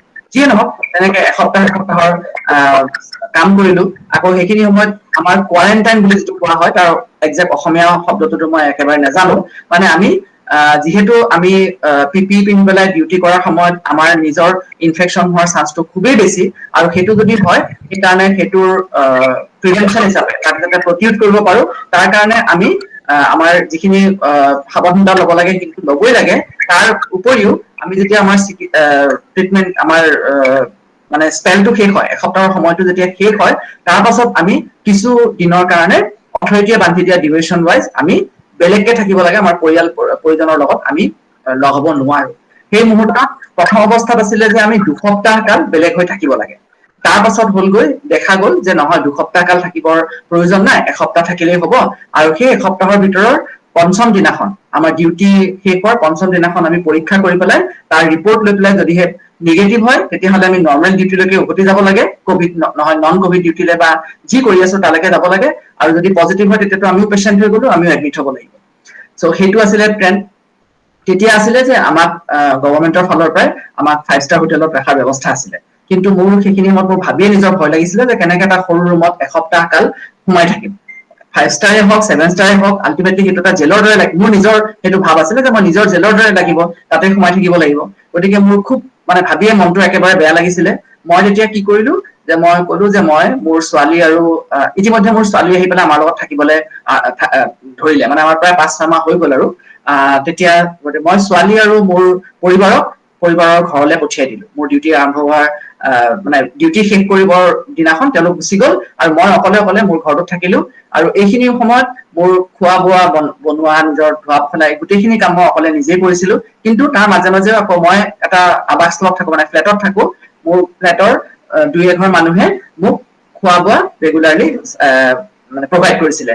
বাহিৰতে থৈ যায়, কলিং বেলটো বজাই থৈ যায়, তেওঁলোক ওলাই গুচি যোৱাৰ পিছত মই আনি পেলাই খাওঁ। সেইখিনি মানে যথেষ্টখিনি চবেই হেল্প কৰিছিলে। আৰু ইয়াৰ মাজতে মই আকৌ কবলৈ পাহৰি গৈছিলো যে মই প্ৰথম নে দ্বিতীয়বাৰ ডিউটি কৰোতেই আপোনালোকেতো গমেই পায়, আমাৰ স্বাস্থ্যমন্ত্ৰী ডাঙৰীয়া যথেষ্টখিনি এক্টিভ হৈ পেলাই গোটেই ট্ৰিটমেণ্ট পাৰ্টটো চাইছিলে। আৰু দেখিছে আপোনালোকে নিশ্চয় নিউজ পেপাৰ, তেখেতে নিজেও ভালেকেইবাৰ কভিড ৱাৰ্ডৰ ভিতৰলৈ সোমাই গৈছে, মানে আচলকে চাবলৈ যে তাতে কেনেকে চলিছে চিকিৎসা ব্যৱস্থা, কিবা গণ্ডগোল হৈছে নেকি PPE কিনি যায়। প্ৰথম যেতিয়া তেওঁ ছুপাৰ স্পেচিয়েলিটি হস্পিটেলত PPE কিট পিন্ধি পেলাই ভিতৰত প্ৰৱেশ কৰিছিলে, সেই সময়ত ময়ে ডিউটিত আছিলো। আৰু প্ৰথম তেখেতক ময়ে গোটেইখিনি ঘূৰাই ফিৰি মেলি পেলাই দেখাব লগা হৈছিলে। যিয়ে নহওক, ত' মই এসপ্তাহ কাল তেনেকে থাকিলো। সেইটো এটা বেলেগ এটা এক্সপিৰিয়েঞ্চ। অকলে আছো, কাৰো লগত সংস্পৰ্শত আহিব নোৱাৰো। কিন্তু ঘৰত থাকিলো এই কাৰণে যে অন্ততঃ ঘৰত বাৰাণ্ডাখনলৈ ওলাই যাব পাৰো, মুকলি আকাশ অলপমান দেখা পাওঁ। কিন্তু হোটেল এখনত থাকিলেতো হোটেলৰ ৰুমৰ পৰা বাহিৰত আহিব নিদিয়ে। সেইখিনি সময়ত মানুহৰ মাজত ভয় যথেষ্ট, মেনেজমেণ্টটো যথেষ্ট হোটেলৰ কনচিয়াছ, সাৱধান যে এনেকে ওলাই আহিব নোৱাৰে। পাছতে বাৰু অলপমান শিথিল হৈ গ'ল, যিমানে গম পাব ধৰিলে। ত' সেনেকে থাকিলো, তাৰপাছত টেষ্ট কৰিব গলো, 50 ডে নিগেটিভ আহিলে, আকৌ নৰ্মেল ডিউটিত জইন কৰিলো। তেনেকে চলি আছে। মই তেনেকে দুটা এনেকে এসপ্তাহ কালৰ ডিউটি ছুপাৰ স্পেচিয়েলিটি হস্পিটেলত কৰিলো। তাৰ পাছতেই ছেকেণ্ড ডিউটিটো কৰি থকাৰ প্ৰায় মোৰ কোৱাৰেণ্টাইনটো চাগে 2 বা 3 দিন হৈছে। শেষ খবৰ হৈছে নে হোৱা নাই নে শেষ হৈছিলে মই একজেক্টলি পাহৰিছো। মোক একেবাৰে ততাতৈয়াকে মোৰ শেষ হোৱা নাছিলে, মই ঘৰতে আছিলো। মোক একেবাৰে অথৰিটিয়ে চুপাৰিনটেনডেণ্ট ছাৰে ততাতৈয়াকে বোলে তই এতিয়াই আহিব লাগিবতো। মই টেষ্ট কৰিব গৈ আছিলো, কৈছে মই একদম ৰাস্তাত থাকোঁতে মোক ফোন কৰিছো, তই এতিয়া ইম্পৰ্টেণ্ট কাম আছে। বোলো কি ছাৰ? বোলে নহয় আহচোন তই।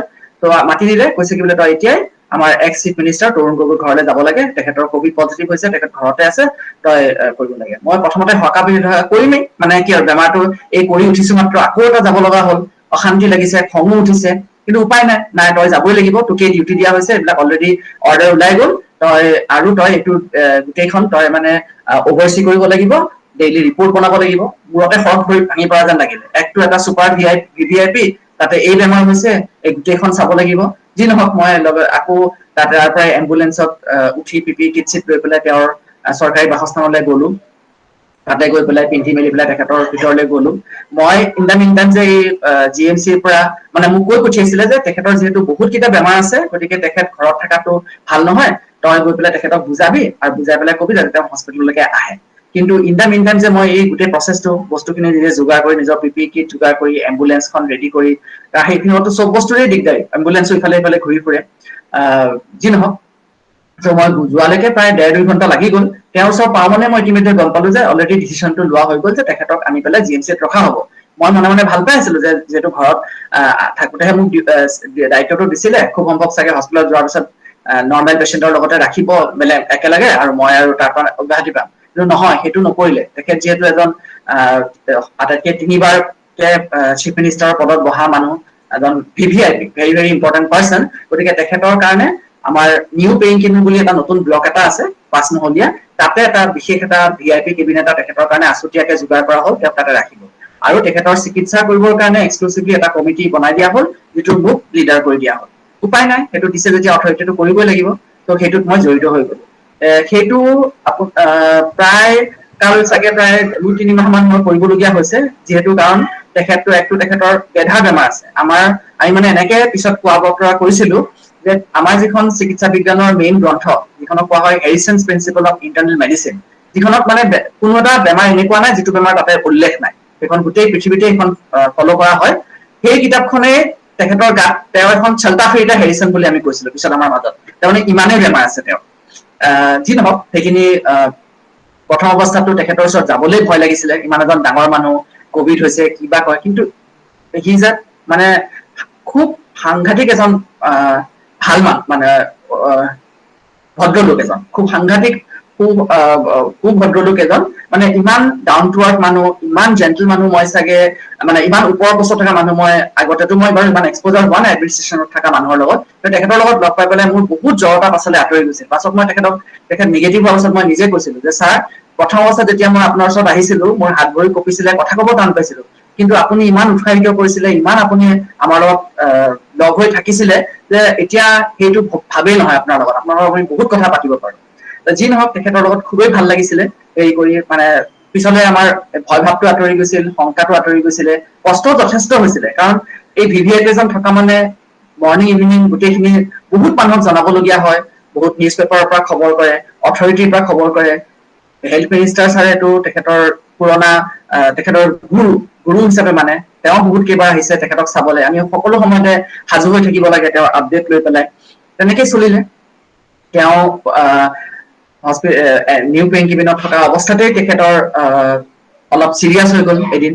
চিৰিয়াছ হৈ যোৱাৰ লগে লগে সেইদিনাখন ৰাতি আমি আহি পাইছিলো মাত্ৰ, লাহে লাহে গম পালো যে তেখেতৰ অক্সিজেন লেভেলটো কমি আহিলে। আমাক আকৌ মাতি পঠিয়ালে, আকৌ দৌৰো, প্ৰায় ৰাতি 11টা বজাত গৈ পালো। লগে লগে মোক ইনষ্ট্ৰাকশ্যন দিলে যে আজি নাইট ডিউটি কৰিব লাগিব, থাকিব লাগিব। একো প্ৰিপেয়াৰ হৈ যোৱা নাই, তেনেকেই থাকিলো ৰাতি। তেখেতক আমি প্লাজমা দিলো, তেখেতক ৰেমডেচিভিৰ দিলো, বাকী ঔষধবিলাক মানে অগমেণ্ট কৰিলো। তাৰ পাছত তেখেতৰ লাহে লাহে অৱস্থাটো অকণমান ভাল হৈ পেলাই আকৌ বেছি বেয়া হ'ল। তেতিয়া কি কৰা হ'ল, তেখেতক ICU কেয়াৰ লগা হ'ল।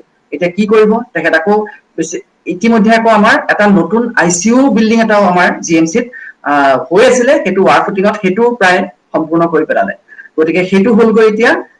তাৰে যদিও সম্পূৰ্ণ হৈ আছে, তাতে পেচেণ্ট অকল ফাৰ্ষ্ট আৰু ছেকেণ্ড ফ্ল'ৰতহে থবলৈ আৰম্ভ কৰিছিলে। এতিয়া তেওঁৰ কাৰণে কি কৰিলে, 5th ফ্ল'ৰটো কোনো পেচেণ্টে নাছিলে, সেইটো ফ্ল'ৰত অকল তেওঁক ৰাখি পেলাই তেওঁৰ কাৰণে সেইটো এক্সক্লুচিভ ICU এটা বনোৱা হ'ল। গতিকে তালৈকে তেখেতক স্থানান্তৰিত কৰা হ'ল নিউ পেইং কেবিনৰ পৰা। তাতে আমি থাকিলো। তেনেকে থকাৰ মাজতে তেওঁ নিগেটিভ হোৱাৰ পাছত তেখেতৰ জীয়েক আহি পেলাই আমেৰিকাৰ পৰা, পুতেক MP গৌৰৱ গগৈ, তেওঁ কনষ্টেণ্টলি টাচত থাকে, ফোন কৰি থাকে, কথা সুধি থাকে, মানে বহুত ইমান ডাঙৰ মানুহে কৰিলে অলপ দিগদাৰিও হয়। তাৰ মাজতে চলি আছে তেনেকে। তাৰ মাজতে তেখেতেও বহুত ইচ্ছা কৰিলে, মাজতে তেখেত বহুত ভালো পালে। এসপ্তাহ তেখেতে ঘৰলৈও গ'ল। সেই সম্পূৰ্ণ এসপ্তাহ তেখেতে ঘৰত থাকিলে। সেইখিনি মুহূৰ্তত থকাৰ পিছতে আকৌ তেখেতৰ অক্সিজেন কমি আহিলে, বেলেগ বেমাৰ বিলাকৰ কমপ্লিকেশ্যন আৰম্ভ হ'ল, আকৌ তেখেতক ঘূৰাই অনা হ'ল। ঘূৰাই আনি পেলাই সেইবাৰ তেখেতে থাকি পেলাই প্ৰায় বেমাৰটো উঠা নমা কৰি থাকি পেলাই তেওঁ মানে ইণ্টাৰমিডিয়েট তেওঁৰ কভিডটো নিগেটিভ হৈ পেলাই তেওঁৰ বাকী বেমাৰ বিলাকৰ কণ্ট্ৰলটো একেবাৰে গড়বড়ি হৈ গ'ল। এফালে ঠিক হলে আনফালে বেয়া হয়, আনফালে ঠিক হলে সিফালে বেয়া হয়। আমি গোটেই ডিপাৰ্টমেণ্টৰ মানুহবিলাক সম্পূৰ্ণভাৱে ইনভলভ হৈ পৰিলে, কিন্তু যিমানে যি নহওক গৈ পেলাই আল্টিমেটলি তেখেতক আমি বচাব নোৱাৰিলো। তেখেত ঢুকালে। মই ডেটটো পাহৰিছো, কোন সময়ত কোন মাহত ঢুকাইছিলে। যি নহওক সেইটো গ'ল। তেখেতে ঢুকোৱাৰ পিছত মোৰ সেইটো দায়িত্বৰ পৰা মই অব্যাহতি পালো, প্ৰায় চাগে 3-4 মাহ মান হ'ল। তাৰ পাছতেই ঘূৰি আহিলো। ঘূৰি অহাৰ পাছত আমি আকৌ ইন দ্য মিন টাইম তাত নৰ্মেল জেগাত কি হৈ আছে মোৰ সেইখিনি একো ৱাৰ্ডি নাপাওঁ, কাৰণ মই এইটোত ইমান বেছিকে মানে ইনভলভ হৈ যাব লগা হ'ল যে মই বাকীখিনি কথা খালি সেই হোৱাটছএপ গ্ৰুপৰ মেছেজবিলাকতে দুই এটা গম পাই আছিলো, বাকী একো গম নাপাওঁ। ইন দ্য মিন টাইম দেখিলো যে আমাৰ অসমতে গুৱাহাটীতো কমি আহিলে বেমাৰৰ প্ৰকোপটো। এতিয়া কি হ'ল, লাহে লাহে বহুত বাঢ়িছিলে চেণ্টাৰ, মানে কভিড কেয়াৰ চেণ্টাৰ বুলি যিটো কয় সেইবিলাক বহুত কেইটা বাঢ়িছিলে, লাহে লাহে আমি কমাই আনিব পাৰিলো। আমাক তাৰপিছত কি কৰিলে, আমাক আৰু দায়িত্ব দিলে যে আমি এই কভিড কেয়াৰ চেণ্টাৰ বিলাকত যিবিলাক থাকে তাতে গৈ পেলাই সপ্তাহত এদিন আমি কোনোবা চেণ্টাৰত গৈ তাৰে ট্ৰিটমেণ্ট পাৰ্টটো কি হৈছে, কিবা কনফিউজন আছে নেকি, কিবা আছে নেকি, সেইখিনি আমি অভাৰভিউ কৰিব লাগে। সেইখিনি মানে আমি ধৰক IITত এটা চেণ্টাৰ আছে তাতে যাওঁ সপ্তাহত এদিন, মই কোনোবা দিনা যাওঁ, কোনোবা দিনা বেলেগ এজন যায়। তাৰপাছত আপোনাৰ কাহিকুছিত কিবা এটা চেণ্টাৰ আছিলে তাতে গৈছিলো, সোণাপুৰত গৈছিলো, তাৰপাছত হাজো ইফালে আছিলে SIRD এটা চেণ্টাৰ আছিলে। এইবিলাক বেলেগ বেলেগ ধৰণৰ বিভিন্ন চেণ্টাৰত গৈ পেলাই আমাৰ অপিনিয়ন দিব লাগিছিলে। সেইটো খুব বিশেষ ধৰণৰ কাম নহয়, প্ৰায় এঘন্টা মানতে আমাৰ কামটো হৈ যায়। সেইটো হৈ আছে। ইফালে আমাৰ নৰ্মেল কাম বিলাকো পূৰ্ণগতিত যাব ধৰিছে।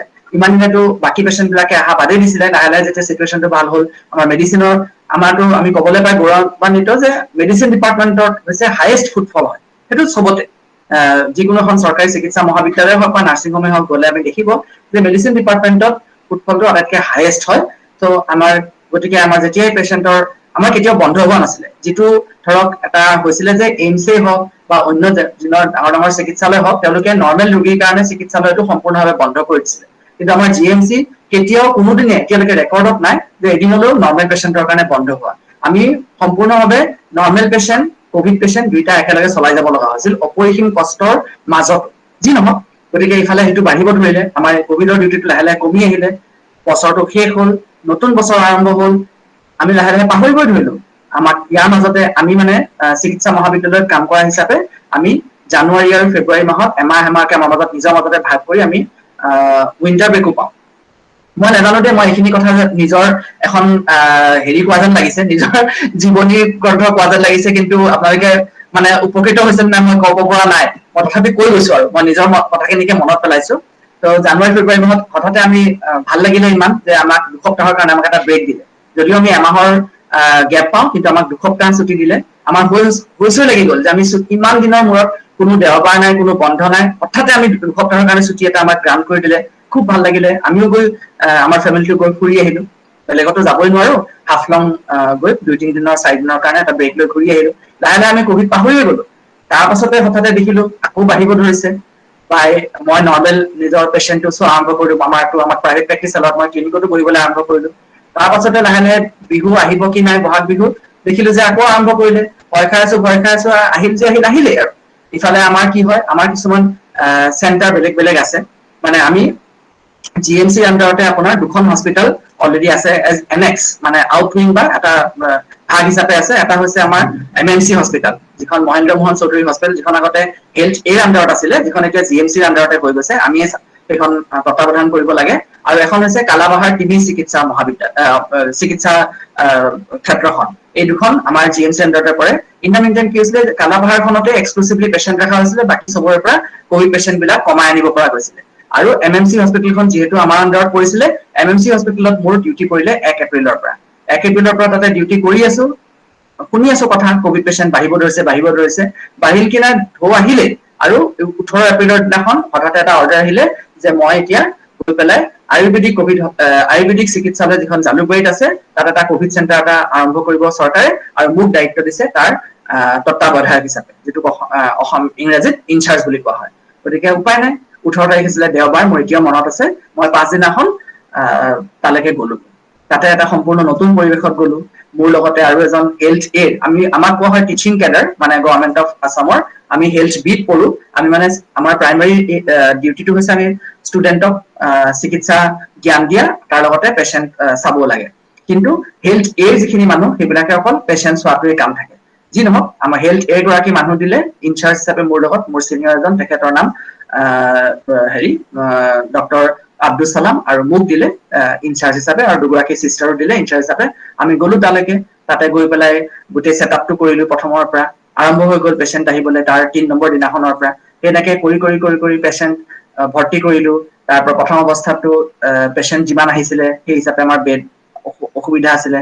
তথাপি ইমান অসুবিধা হোৱা নাই, যিটো আমি দিল্লী বা মুম্বাই দূৰৰ পৰা আমি দেখিছিলো পেচেণ্টৰ যিটো সাংঘাতিক ঢৌ এটা আহিছিলে, সেইটো ঢৌ আমাৰ তাত দেৰিকে আহিছিলেতো। গতিকে আমাৰ চৰকাৰে সেইটো কাৰণেই হওক বা আমাৰ গভৰ্ণমেণ্টৰ সদিচ্ছাতে হওক আমাৰ সেই অভাৱটো অক্সিজেনৰে হওক চিকিৎসাত বেডেই হওক আমি ইমান ফিল কৰা নাছিলো যদিও অলপ হৈছিলে সাধাৰণকে তো সেনেকে তাৰ মাজতে চলাই যোৱা জুন মাহৰ 25 তাৰিখে মোক তাৰ পৰা অব্যাহতি দিলে কাৰণ চেণ্টাৰটো তাৰ দুদিন পিছতে বন্ধ কৰি দিয়া হ'ল নতুন পেচেণ্ট এটা ৰাখা নহল আৰু তাতে যিখিনি পেচেণ্ট আছিলে সেইখিনিক মানে আৰু বিশেষ হেৰি কৰিবলগীয়া নাই মই তাৰ পৰা আহিব পাৰিলো প্ৰায় 7-10 জনমান পেচেণ্ট থকাৰ পিছতে চাগে মোক অব্যাহতি দিলে তাতে আছিলে সেইখিনিক 2-3 দিনৰ ভিতৰতে তাৰ পৰা ছুটি দিব পৰা গ'লগৈ তো মই আহি পেলাই আকৌ জিএমচিত জইন কৰিলো তাৰ এটা মঙ্গলবাৰে জইন কৰিলো 3 দিন মানে মই হেডক ক'লো যে মোক 3 দিন ৰেষ্ট দিয়ক 3 দিনৰ পিছতহে মই যাম আৰু বুলি যাতে জইন কৰিলো এটা মঙ্গলবাৰে তাৰ নেক্সট মঙ্গলবাৰৰ পৰাই মোক আকৌ এসপ্তাহৰ কাৰণে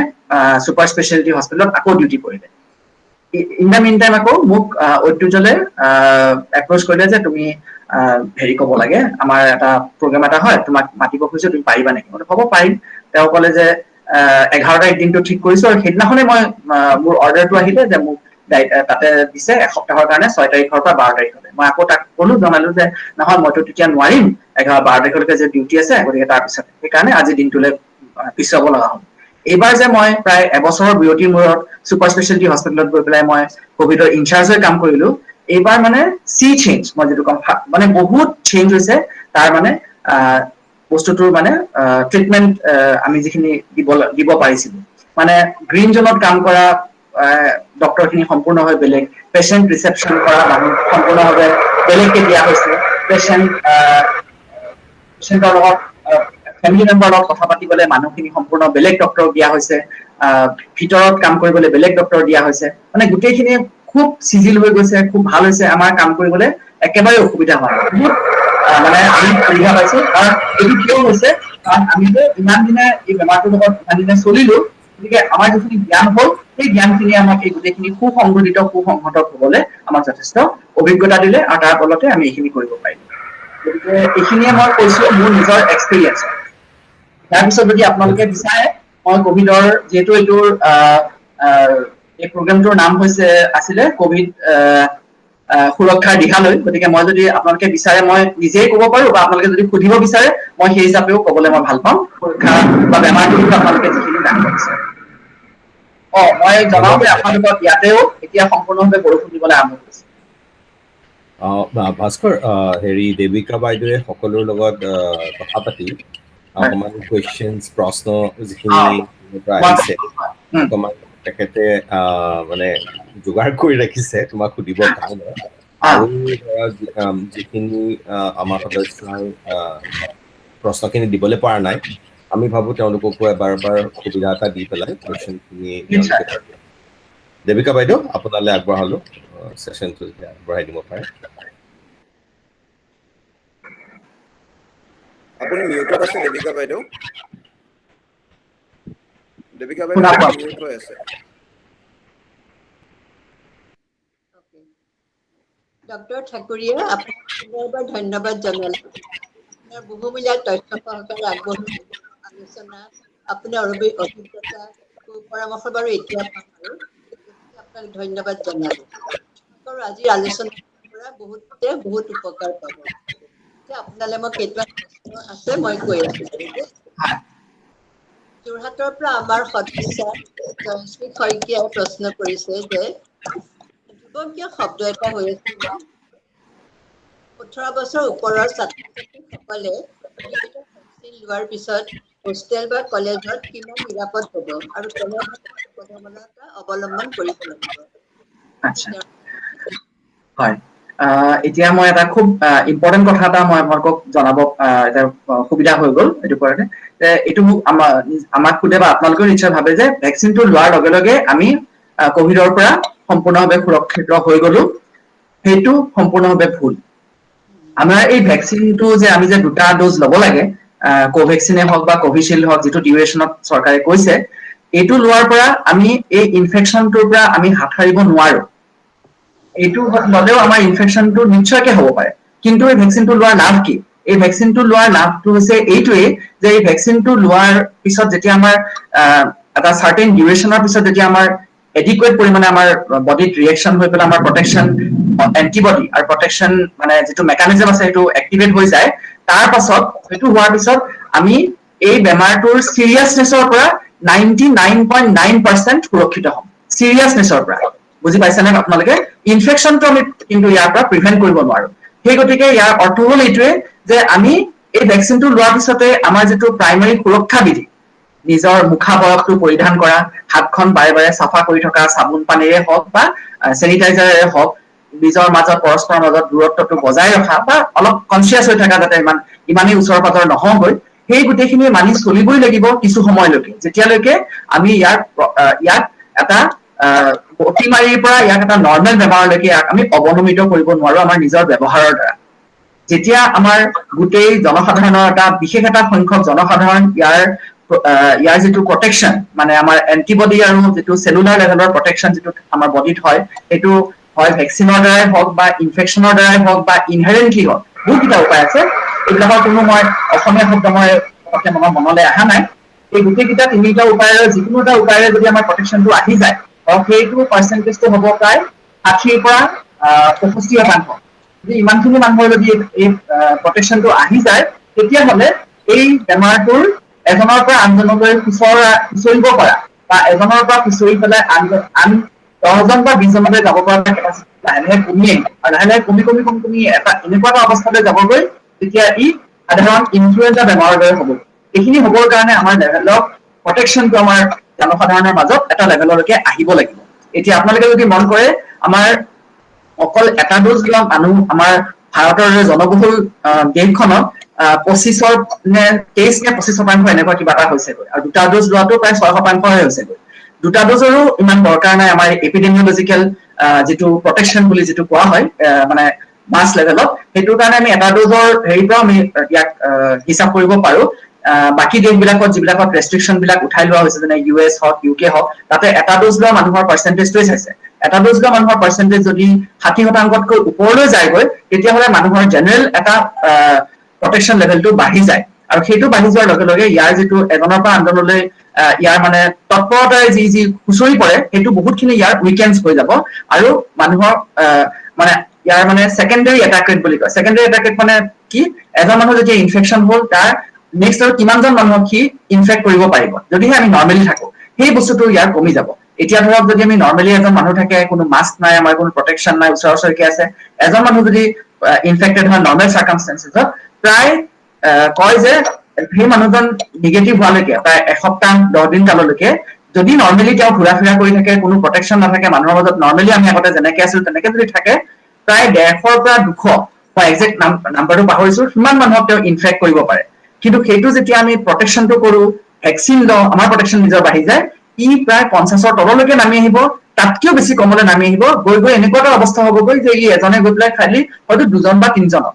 ইমিডিয়েট ফেমিলি মেম্বাৰকে ইনফেক্ট কৰিব পাৰিব আৰু সেইটো হ'লেও যদি ভেকচিনেটেড হয় বা আদাৰৱাইজ তেওঁৰ প্ৰটেকশ্যন আছে মই যিটো ক'লো 99.9% দৰে চিৰিয়াছ ডিজিজ নহয় তেতিয়া ই এটা সাধাৰণ মামুলি বেমাৰ আমি আগতে জানো জ্বৰ চৰ্দি কাৰোবাৰ জীৱনত নোহোৱাকে আছে সেনেকুৱা এটা বেমাৰলৈ ই অৱনমিত হ'ব ইয়াৰ ইম্পৰ্টেঞ্চো কমি যাব গতিকে এইটোৱে হৈছে ভেকচিন লোৱাৰ এডভান্টেজ বহুত ধন্যবাদ আৰু এটা প্ৰশ্ন আহিছিলে প্ৰশ্নটো হ'ল আমাৰ মানে এটা সেকেন্ড ৱেভ এটা হ'ল যিটো ষ্টাৰ্ট হ'ল আমাৰ আৰম্ভ হ'ল মুম্বাইত বিশেষকে মাৰ্চৰ শেষৰ ফালৰ পৰা সেকেন্ড ৱেভটো ষ্টাৰ্ট হ'ল এতিয়া মানে ডাউনৱাৰ্ড ট্ৰেণ্ডটো আৰম্ভ হৈছে বেমাৰটো সেকেন্ড ৱেভৰ শেষ হ'বলৈ হৈছে চাগে এইটো চোৱাত কি হ'ল বহুত আমাৰ অসমীয়া সমাজৰ মানুহে প্ৰথম ভেকচিনটো লৈ লৈছিলে আৰু লোৱাৰ পিছতো তেওঁলোকৰ কোভিড ইনফেকশ্যন হ'ল তেওঁলোকে ৰিকভাৰ কৰিলে আৰু এতিয়া মানে সেকেন্ড ভেকচিনটোৰ কাৰণে এটা ডেট থাকে সেই ডেটটো লিখা থাকে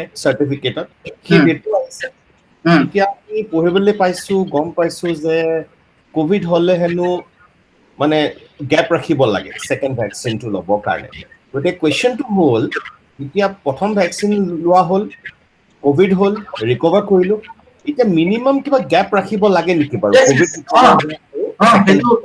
সেইটো এটা মানে খুবেই প্ৰেক্টিকেল প্ৰশ্ন যিটো আমি সদায় মানে সেইটো পাই থাকো এই কুৱেশ্যনটো চৰকাৰে এতিয়া এইবিলাক মই আগতে কৈছো যে এইটো এটা ইভলভিং চায়েন্স কাৰণ এইটো বস্তুটো নতুন প্ৰথম অৱস্থাত কিবা আছিলে তাৰ পৰা কিবা কিবি বেলেগ হ'ল যিটো আপোনালোকে দেখিছে যে কোভিচিল্ড ভেকচিনৰ ক্ষেত্ৰত দুটা ড'জৰ মাজত যিটো ডিউৰেশ্যন সেইটো বহুতবাৰ চেঞ্জ হৈছে এইটো কিয় হৈছে কাৰণ আমি যেতিয়া ভেকচিনটো প্ৰথমতে টেষ্ট কৰিছিলে লেবৰেটৰীত তাৰ পৰা মানুহক দিলে কিছুমান চিলেক্ট পপুলেশ্যনক তাৰপিছত দেখিলে ইফেক্টিভ হয় তাৰপিছত জেনেৰেল পাব্লিকক দিলে তাৰ পাছতো টেষ্ট চলি আছে আৰু সেইটো কৰি পেলাই দেখিলে যে তাৰ মাজত যিটো ডিউৰেশ্যনটো ইনিচিয়েলি আছিলে দুটা ড'জৰ মাজত 6 to 8 weeks যিটো গৈ পেলাই এতিয়া 12 to 16 weeks হৈ গ'ল কোভেক্সিনৰ ক্ষেত্ৰত সেইটো হোৱা নাই কাৰণ দুইটাৰ মেকানিজমটো বেলেগ বেলেগ ভেকচিন যি নহওক গতিকে এইটো ইভলভিং চায়েন্স সেই চায়েন্সৰ মাজতে দেখিছে যে এইটোত কোনো মানে লেক অফ চায়েন্স নহয় কিন্তু এই যে বস্তুটো যে চেঞ্জ হৈ আছে এইটো লেক অফ লজিষ্টিক ইছ্যুজ মানে বস্তুটো ভেকচিনটো নাই সেইটো কাৰণে চৰকাৰে কৈছে বা এইটো মূৰ পুলুকা মাৰিছে যে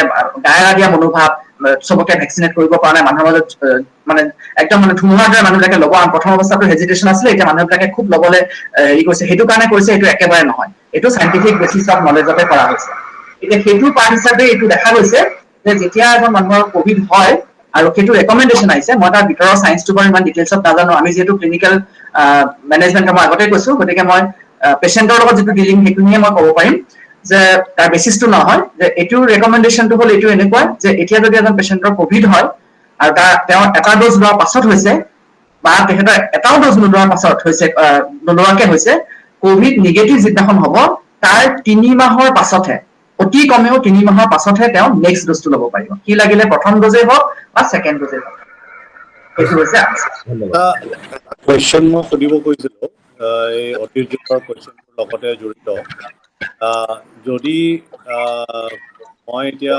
ট্ৰেভেল কৰিব খুজিছোঁ মোৰ একচুৱেলি ফাৰ্ষ্ট ড'জটো হৈ গৈছিলে এপ্ৰিলত তাৰপিছত মই কোভিড জুনত হ'ল মোৰ একচুৱেলি এতিয়া এক্সপায়াৰ হ'ব জুন 24th মই যদি এতিয়া ল'ব খুজিছোঁ মই দেখিছোঁ মোক ল'ব একো বাধা কৰা নাই হস্পিটেলত গৈ ল'ব পাৰোঁ আৰু মই 45 মিনিটৰ ভিতৰত ল'ব পাৰোঁ মানে পজিটিভ হোৱাৰ পিছত তেতিয়া মই যদি লওঁ আৰু মই যদি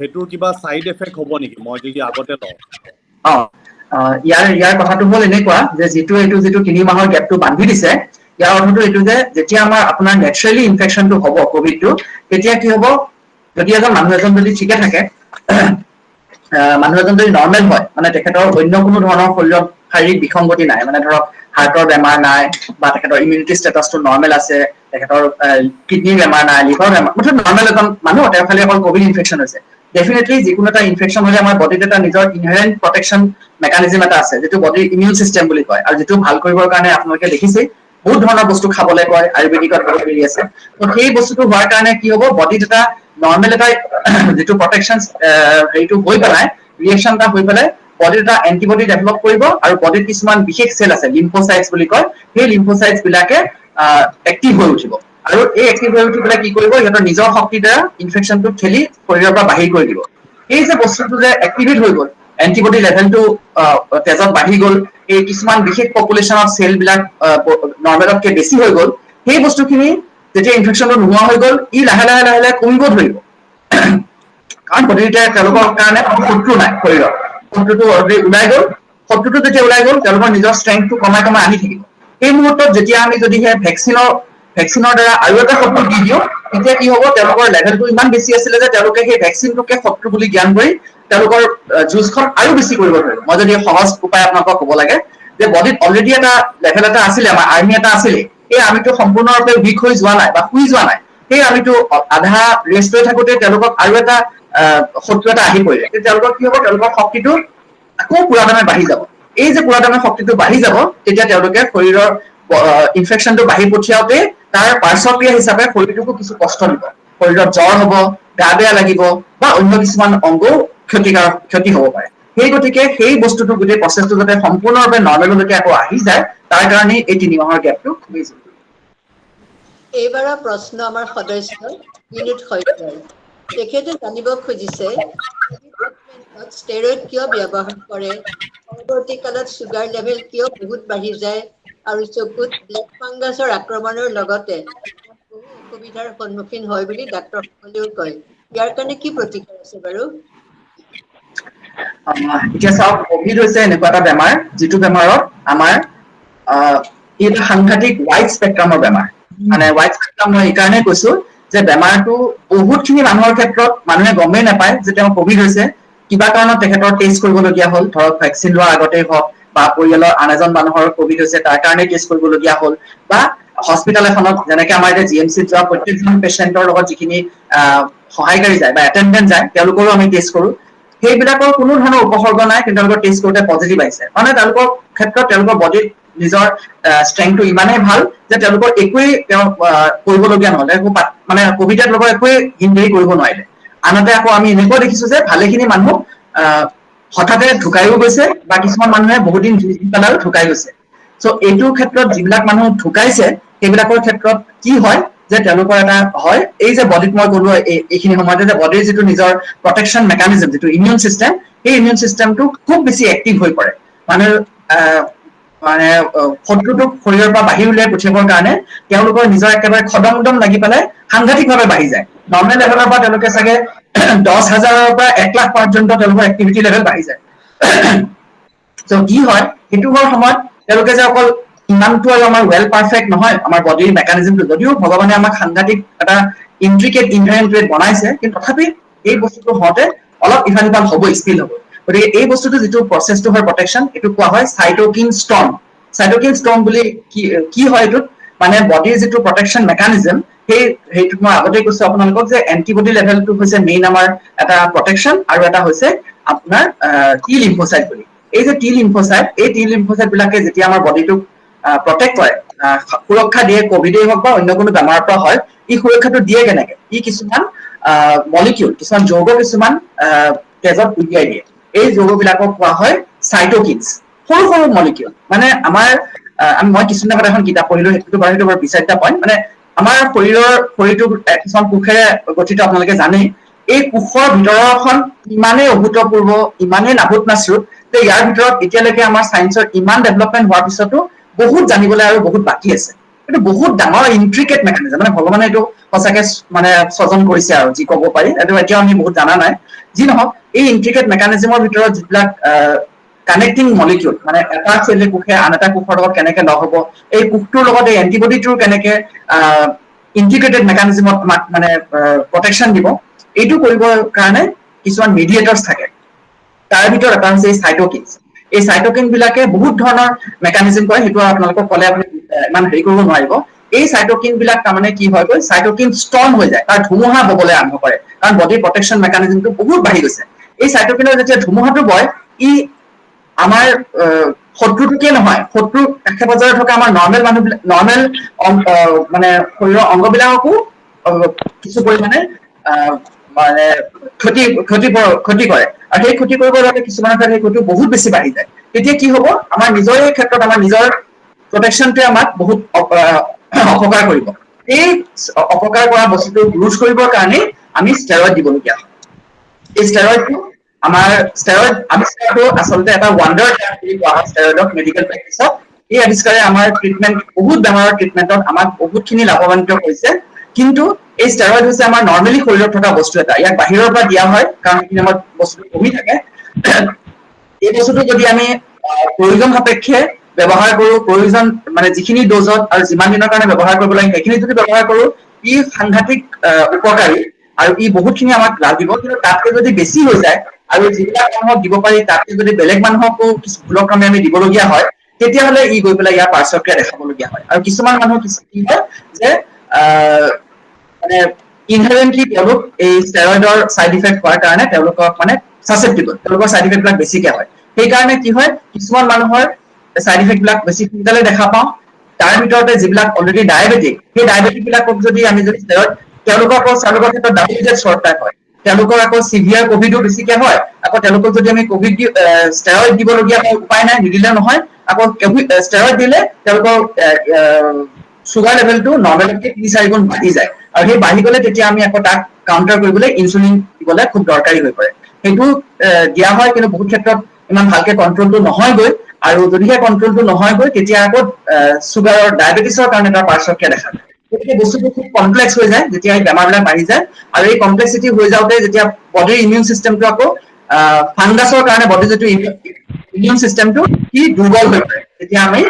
ষ্টেৰইড দি পেলাই চুগাৰ লেভেলটো বাঢ়ি যায় তেতিয়া সেই ফাংগাছৰ এগেইনষ্টত যেতিয়া ইমিউন চিষ্টেমটো দুৰ্বল হৈ পৰে তেতিয়া আমাক বিভিন্ন ধৰণৰ ফাংগাছে আক্ৰমণ কৰিব পাৰে আৰু সেই আক্ৰমণ কৰিলে তেতিয়া আমি বহুত ৰোগী তাৰ কাৰণে হেৰুৱাব লগা হৈছে।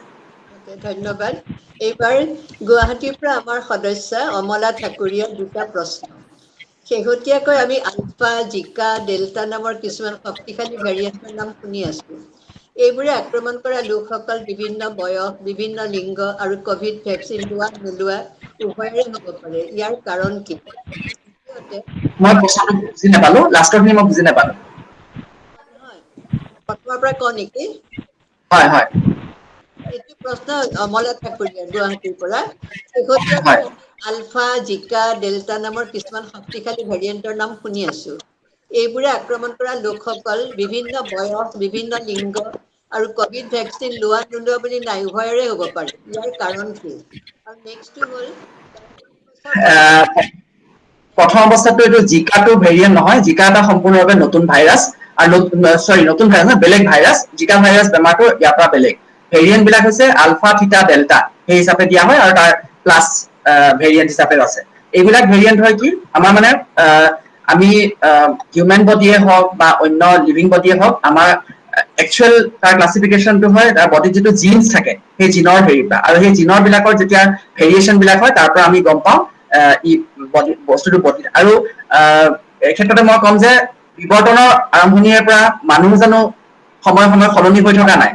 ঠিক ভাবিছো আদি মানৱ এজন যেনেকুৱা আছিলে আৰু আমি যেনেকুৱা তাৰ মাজত বহুত ডিফাৰেন্স আছে। এইটো প্ৰকৃতিৰ নিয়ম। যেতিয়া এটা লিভিং বিং এটা প্ৰকৃতিৰ বহুদিন থাকিব তাৰ বিৱৰ্তন হৈ থাকে, ইভলিউচন হৈ থাকে সময়ৰ লগে লগে।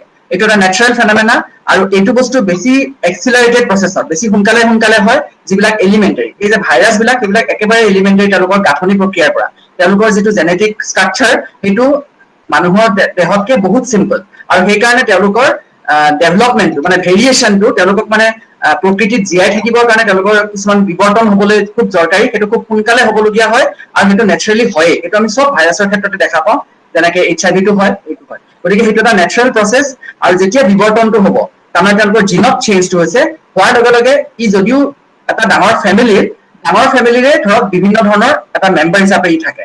গতিকে এইটো এটা হলে চেঞ্জ হোৱাৰ লগে লগে ইয়াৰ এটা মানে মানুহজন ইয়াৰ প্ৰতি সাসেপ্টিবিলিটি লেভেলটো নিশ্চয়কৈ আকৌ বাঢ়ি যায়। গতিকে সেই হিচাপে হয় এইটো এটা নেচাৰেল ফেনমেনা। যিকোনো এটা ভাইৰাছৰ ক্ষেত্ৰতে যেতিয়া ভাইৰাছটোৱে জেনেটিকেলি মডিফাই হ'ব ধৰে তাৰ একেখিনি মানুহকে সি আকৌ এবাৰ আক্ৰমণ কৰিব পৰাটো এটা নেচাৰেল। এইটোতো একো কোনো মানে স্পেচিয়েল কেটেগৰীত নপৰিছে এই কভিড হিচাপে। কিন্তু আমাক প্ৰটেকশ্যনটো কভিড ভেকচিনটো এতিয়ালৈকে যিকেইটা ভেৰিয়েণ্ট ওলাইছে গোটেইকেইটাৰ পৰাই আমাক একে সমানে প্ৰটেকশ্যন দিব পাৰে, যিটো প্ৰটেকশ্যন অৰিজিনেলি থকা ভাইৰাছটোৰ পৰা আমাক দিছে। আৰু এটা কুৱেশ্যন আছে, 10 বছৰ বয়সৰ তলৰ শিশুসকল সংক্ৰমিত হোৱাৰ পৰা আঁতৰত ৰাখিবলৈ কি উপায় অৱলম্বন কৰিব পাৰি? ইয়াতে আঁতৰত থকাৰ উপায় যিখিনি চৰকাৰে সময়ে কৈ আছে, আপোনালোকে বিভিন্ন সংবাদ মাধ্যম বা টিভি ৰেডিঅ'ত শুনি আছে, সেইখিনিয়ে। তাতে আৰু বেলেগকে স্পেচিয়েল একোৱে নাই। আৰু মানে এজনে আনজনৰ পৰা দূৰত্ব বজাই ৰখা, যিটো সৰু ল'ৰা ছোৱালীৰ ক্ষেত্ৰত খুবেই দিগদাৰী হ'ব কাৰণ তেওঁলোকক বুজাব নোৱাৰিব। মাস্ক পৰিধান কৰা, এতিয়াতো ল'ৰা ছোৱালীবিলাকে মাস্কৰ লগত প্ৰায় এডজাষ্টেড হৈ গৈছে, তেওঁলোকে দেখিয়ে থাকে মানুহৰ মাস্ক পিন্ধাটো। আৰু হাতখন পৰিষ্কাৰ কৰি ৰখা, এইটো ক্ষেত্ৰত আমি তেওঁলোকক চেনিটাইজ কৰিবই লাগিব।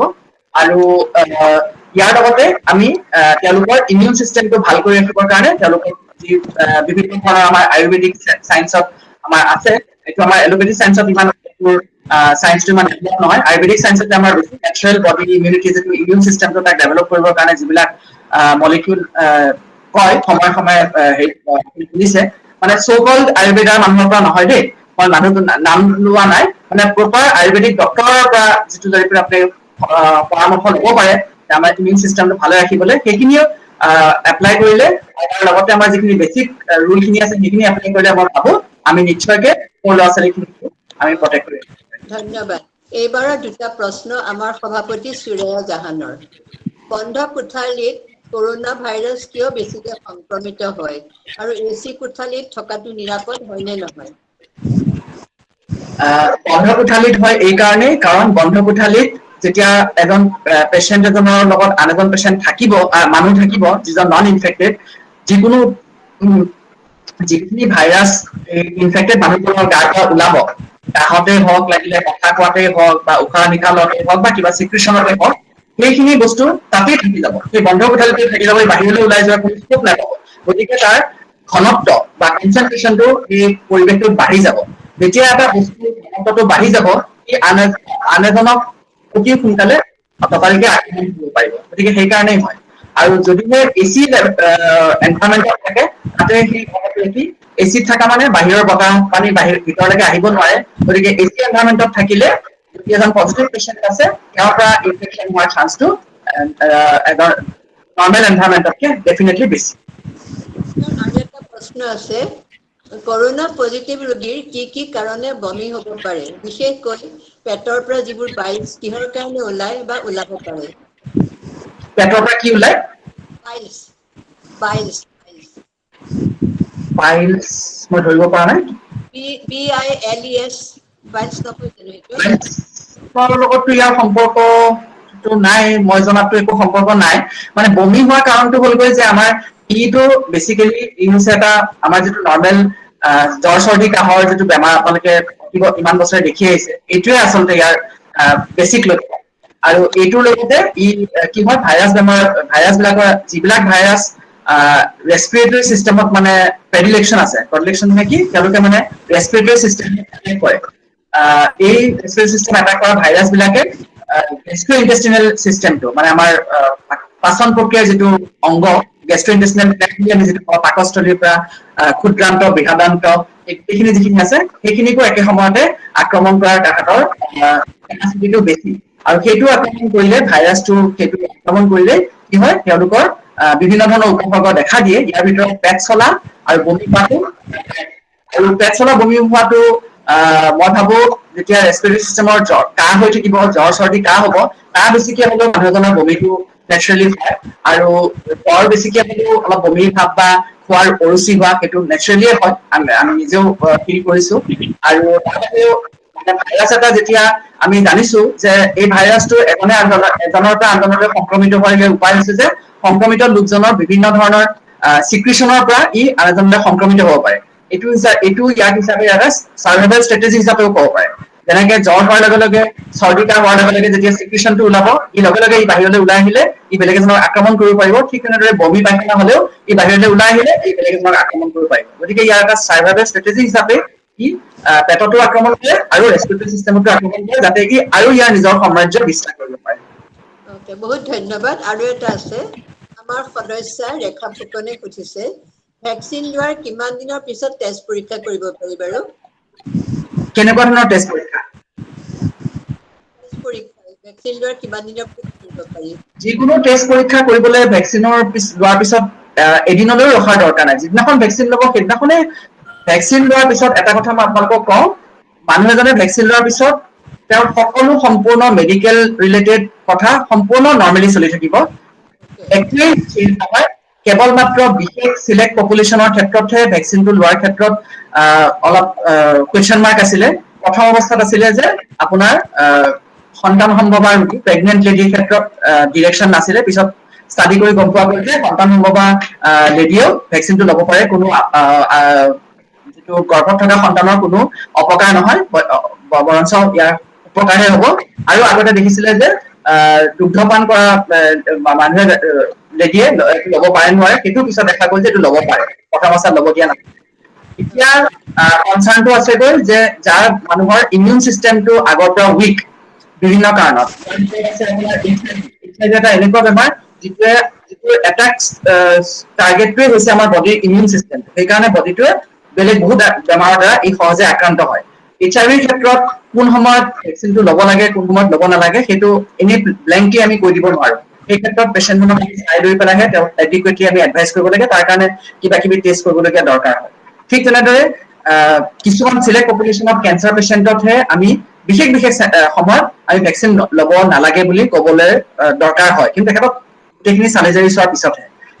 সেই মোৰ এইখিনি গোটেইখিনি কথা কোৱাৰ অৰ্থটো এইটোৱেই যে যিহেতু লোৱা নোলোৱা সেই হিচাপে বাকী বেমাৰৰ চিকিৎসাৰ ক্ষেত্ৰত কোনো ধৰণৰ চেঞ্জ নহয়, গতিকে সেইকাৰণে ভেকচিনটো আপুনি লৈছে নলৈছে তাৰ কাৰণে যে বেলেগ বেমাৰৰ কিবা টেষ্ট কৰিব খুজিছে তাত কোনো হিন বুলি নহয়। একেদিনাই আপুনি গোটেইখিনি টেষ্ট কৰিব পাৰে, তাতে কোনো তাৰতম্যও নাহে, তাৰ চিকিৎসা বিধানতো কোনো ধৰণৰ চেঞ্জ নহয়। কেৱল যদি ভেকচিনটো লৈ আপুনি চাব খোজে যে আপোনাৰ ভেকচিনটো লোৱাৰ পিছত আপোনাৰ প্ৰটেকশ্যনটো কিমান হ'ল নহ'ল, এণ্টিবডি লেভেলটো চাব পৰা এটা ব্যৱস্থা আছে, সেইটো কিন্তু 2 সপ্তাহৰ আগতে চালে তাৰ লাভ নহ'ব। Okay. বহুত ধন্যবাদ। এতিয়া আমাৰ দৰ্শকৰ ফালৰ পৰা কোনোবাই প্ৰশ্ন সুধিলে সুধিব পাৰে।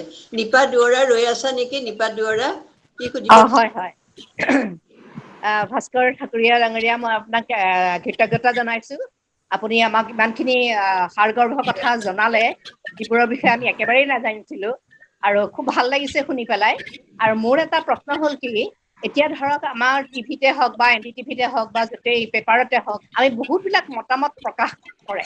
এতিয়া ধৰক এইমছৰ ডিন গুলেৰিয়াই কিছুমান মতামত দিয়ে, ফাউচিয়ে কিছুমান মতামত দিয়ে, NDTV-য়ে কিছুমান মতামত দিয়ে। আমি কাক ফ'ল' কৰিম, কাক ফ'ল' কৰিলে আমি উপকৃত হ'ম, এই কথাতে আমাৰ সদায় এটা সন্দেহ হৈ থাকে।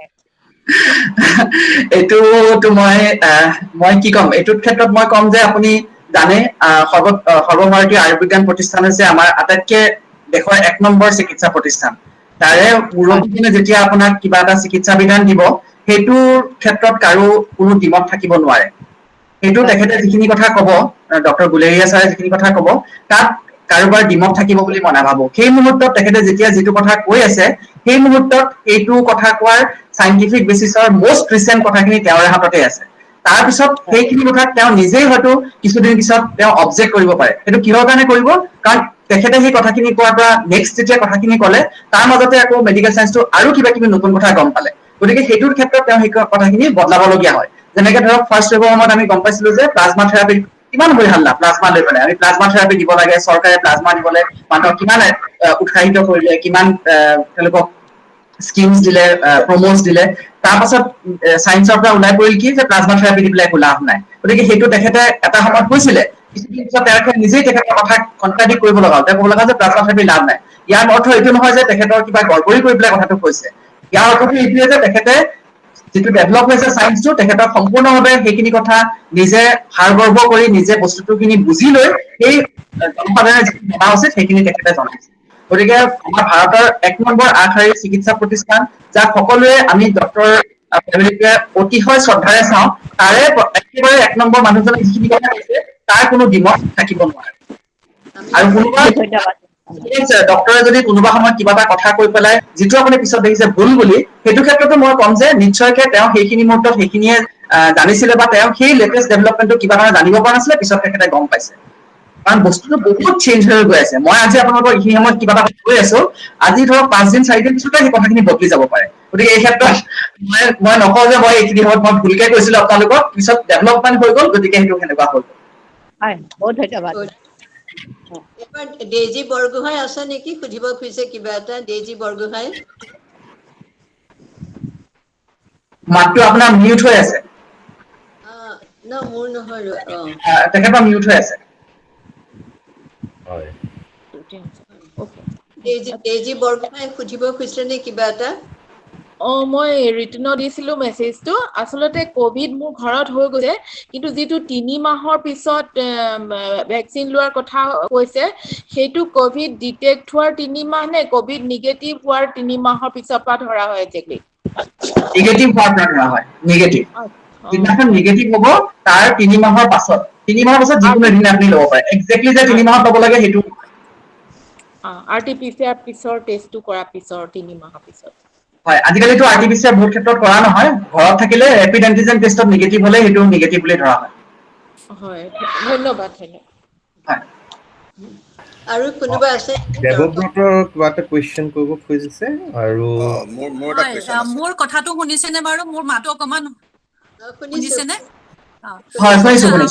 মোৰ এটা প্ৰশ্ন আছিলে। প্ৰথমতে মই ডক্টৰ ভাস্কৰ ঠাকুৰীয়াক ধন্যবাদ জনাব খুজিছো। তেখেতে চিকিৎসক হিচাপে পৰিয়ালটোৰ বহুতখিনি দায়িত্ব লৈ আৰু বহুত বিপদৰ মাজত পৰিয়ালটোক ঠেলি দিও আপোনালোকে ৰোগীক শুশ্ৰূষা কৰি পেলাই ভাল কৰিছিলে। তাৰ কাৰণে আপোনালোকক ধন্যবাদ, আপোনাৰ পৰিয়ালটোক। আচ্ছা, মোৰ এতিয়া প্ৰশ্ন হ'ল, দুটা ভেকচিন আমি লোৱাৰ পিছত আমি কিমান নিৰাপদ কেনেকৈ জানিম? কিবা এন্টিবডি টেষ্ট কৰিবলগীয়া হ'ব নেকি? আমাৰ দুটা ভেকচিন লোৱা হৈ গ'ল, এমাহৰ ওপৰ হৈ গ'ল। আমি এতিয়া নিজকে নিৰাপদ বুলি ভাবিব পাৰোনে? দুটা ভেকচিন লোৱাৰ পিছত যিটো প্ৰটেকশ্যন লেভেলটো এইটো ষ্টাডিত দেখা গৈছে যে দুসপ্তাহ অতি কমেও দুসপ্তাহৰ পিছতে তাৰ ফুল প্ৰটেকশ্যন লেভেলটো যিটো হাইয়েষ্ট প্ৰটেকশ্যন ভেকচিনৰ ক্ষেত্ৰত হয় সেইটো আপোনালোকে পাই যায় মানে আপোনালোকে মানে কি যোনে লয় তেখেতে পাই যায় আৰু সেই প্ৰটেকশ্যন লেভেলটো হৈছেগৈ 99.9% দুইটা ক্ষেত্ৰতে যে চিভিয়াৰ ডিজিজটো আমাৰ নহয়গৈ হা আৰু এইটো ক্ষেত্ৰত আপোনাৰ সেই প্ৰটেকশ্যনটো আহিছে নে নাই সেইটো জনাৰ প্ৰয়োজন আচলতে নাই কিন্তু যদিও ধৰক যদি আপুনি জানিব বিচাৰে তেতিয়াহ'লে আপুনি তাৰে এটা স্পেক্টৰ টেষ্ট কৰাৰহে স্কোপ আছে যিটো কোৱা হয় এন্টিবডি লেভেল আমাৰ মানে এই কোভিডৰ সেইটো আপুনি গৈ পেলাই লেবৰেটৰীত যিকোনো লেবৰেটৰীত ক'লে হ'ল এন্টিবডি লেভেলটো কিমান আছে আমি চাব বিচাৰিছো কোভিড এন্টিবডি লেভেল দুসপ্তাহৰ পাছত যিকোনো দিনাখনে আপুনি গৈ চাব পাৰে কিন্তু ইয়াৰ অৰ্থ এইটো নহয় যদি আপোনাৰ এন্টিবডি লেভেলটো কমো আহিছে কিন্তু মই ক'লো যে আমাৰ দুটা লেভেলত ইমিউনিটি থাকে প্ৰটেকশ্যন থাকে এটা হৈছে চেলুলাৰ ইমিউনিটি এটা হৈছে হিউমৰেল ইমিউনিটি হিউমৰেল ইমিউনিটিটো হৈছে IgA লেভেলটো আৰু চেলুলাৰ ইমিউনিটিটো হৈছে লিম্ফোচাইট যিটো থাকে এই লিম্ফোচাইটৰ কথাটো আকৌ চাব পৰা স্কোপটো খুব সিলেক্ট মানে এইটো ৰিচাৰ্চ লেভেলতে থাকে কিন্তু নৰ্মেল মানুহৰ কাৰণে এইটো নাই আমিও চাব নোৱাৰো এইটো গতিকে সেইটো IgA লেভেলটো চাই পেলাই যদি সেইটো কমো আছে তাৰ অৰ্থ এইটো নহয় যে ই লগে লগে সেইটো ট্ৰান্সলেট কৰিছে যে আপুনি প্ৰটেকশ্যনটো পোৱা নাই গতিকে ইয়াৰ চোৱাৰ কোনো প্ৰেক্টিকেল আচলতে ইমান ৰোল মই আছে বুলি নাভাবো বুজিছেনে কাৰণ চেলুলাৰ তথাপিও IgL লেভেলটোৰ মানে ৰেঞ্জটো কিমানৰ ভিতৰত কিমানলৈ আমি চেক বুলি ভাবিব পাৰো সেইটো মই একজেক্ট লেভেলটো পাহৰিছো লেবৰেটৰী ৱাইজ সেইটো ভেলু কৰে সেইটো মানে ভেৰি কৰে সেইটো laboratory wise thank you doctor হয়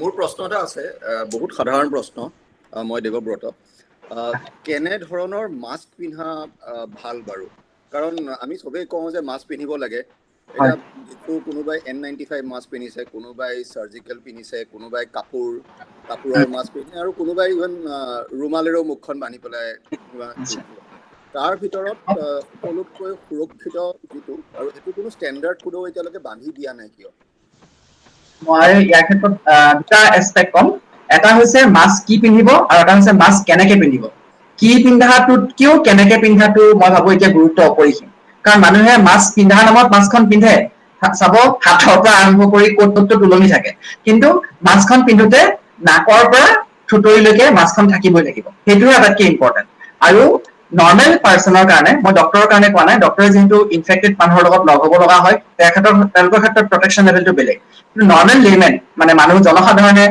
ইজনে সিজনৰ লগত সংস্পৰ্শত যিকোনো কাৰণত আহিবৰ কাৰণে ধৰক অফিচতে গৈছে বজাৰতে গৈছে দূৰত থাকিলেও এখন ট্ৰিপল লেয়াৰ সাৰ্জিকেল মাস্ক পিন্ধিলে দেট ইজ মোৰ দেন এনাফ হা সেইটোৰে হৈ যায় ইনফেক্ট কাপোৰৰ যিটো সিংগল লেয়াৰ কাপোৰৰ মাস্ক আছে সেইটোৰে হৈ যায় কিন্তু সবতকৈ বেছি ইম্পৰ্টেণ্ট হৈছে মাস্কখন যিকোনো সময়তে কোনো সময়তে মাস্কখন তলত নামি আহিব নোৱাৰে নাকৰ পৰা সেইটো খুবেই জৰুৰী মানুহৰ ক্ষেত্ৰত মইতো পেচেণ্টক কৈ হাইৰাণ পেচেণ্টজন সোমালে নহয় ক্লিনিকত দেখাবৰ কাৰণে সোমাই প্ৰথম মাস্কখন নমাই লৈ পেলাই ডক্টৰ চিনি পাইছে নহয় সেইটো প্ৰথম ক'ব তাৰপিছতে আৰু এটা ক'ব যে ডক্টৰ কিবা এটা সুধিম প্ৰথমটো বুজি নাপাবই কিবা নহয় কিবা এটা হ'বই নমাই পেলাই ক'ব কিন্তু এই যে নমালে তাৰ লগে লগে হাজাৰ গুণ বাঢ়ি গ'ল কাৰণ কথা নমাই পেলাই কথা কোৱাৰ লগে লগে ভাইৰাছটো আৰু তড়িৎ গতিৰে আমাৰ ওচৰলৈকে আহি গ'ল গতিকে আটাইতকৈ বেছি ইম্পৰ্টেণ্ট হৈছে মাস্কখন এই যে লগালে বাহিৰত গ'ল কোনো সময়তে ই নাকৰ তললৈ আহিব নোৱাৰে সাৰ্জিকেল মাস্কখনত চাব এটা প্ৰটেক্টিভ বেণ্ড এটা থাকে যিটো নাকত এনেকে জোৰকে হেঁচি পেলাই ৰাখিব লাগে যাতে নাকৰ ব্ৰিজটোৰ লগতে ফিট হৈ যায় যাতে আমি যিমান পাৰো এনভাইৰনমেণ্টৰ পৰা প্ৰটেক্ট হৈ থাকিব পাৰো আৰু এটা খুব দৰকাৰী কথা হৈছে মাস্কখন মানুহক এটা খুব হেৰি কৰে সময়ে মানে মানুহৰ এটা অভ্যাস মানে এইটো কনচিয়াছ এটা এক্সটাৰ্নেল বস্তু এটা আছে নহয় কনচিয়াছ হৈ পেলাই বাৰে মাস্কখন চুই থাকে মানে এইটো মইতো আগতে খুব ইৰিটেটেড হৈছিলো বাৰু পেচেণ্টৰ লগত উপায় নাই মানুহৰ নেচাৰ হৈ পেলাই হৈছে কিন্তু এইটো আপোনালোকে এটা হেবিট কৰি ল'ব যে মাস্কখন বাহিৰখন একেবাৰে নচুৱে কাৰণ মাস্কখনৰ প্ৰটেকশ্যনটোৱে হৈছে যে আমাৰ এটছাইড এনভাইৰনমেণ্টৰ পৰা আমাক বাচাই ৰাখিছে সেইখন যদি আমি চুই দিওঁ লগে লগে হাতখন ইনফেক্ট হৈ গ'ল লগে লগে আপোনাৰ চান্স বাঢ়ি গ'ল আপুনি ইনফেক্টেড হোৱাৰ গতিকে তিনিটা কথা মই আপোনালোকক ক'লো যিকোনো ধৰণৰ প্ৰটেকশ্যন এটা লওক নাই মোমাইতকে কণা মোমাই ভাল লাগিলে সাধাৰণ কাপোৰ এখনেই হওক যিয়ে লয় লওক কিবা এটা কিন্তু সেই লোৱাটো সম্পূৰ্ণভাৱে এনি টাইম থাকিব লাগিব ফ্ৰম নোজ টু ইয়ৰ চিন আৰু মাস্কৰ বাহিৰখন যি কেতিয়াও চুব নালাগে যদি চুৱেও ইমিডিয়েটলি মেক এনচিয়ৰ ডেট হাতখন আপুনি চাবোনেৰে ধুইছে ধুব নোৱাৰে চেনিটাইজাৰে চাফা কৰিছে এই তিনিটা কথা মই বহুত ধন্যবাদ ডক্টৰ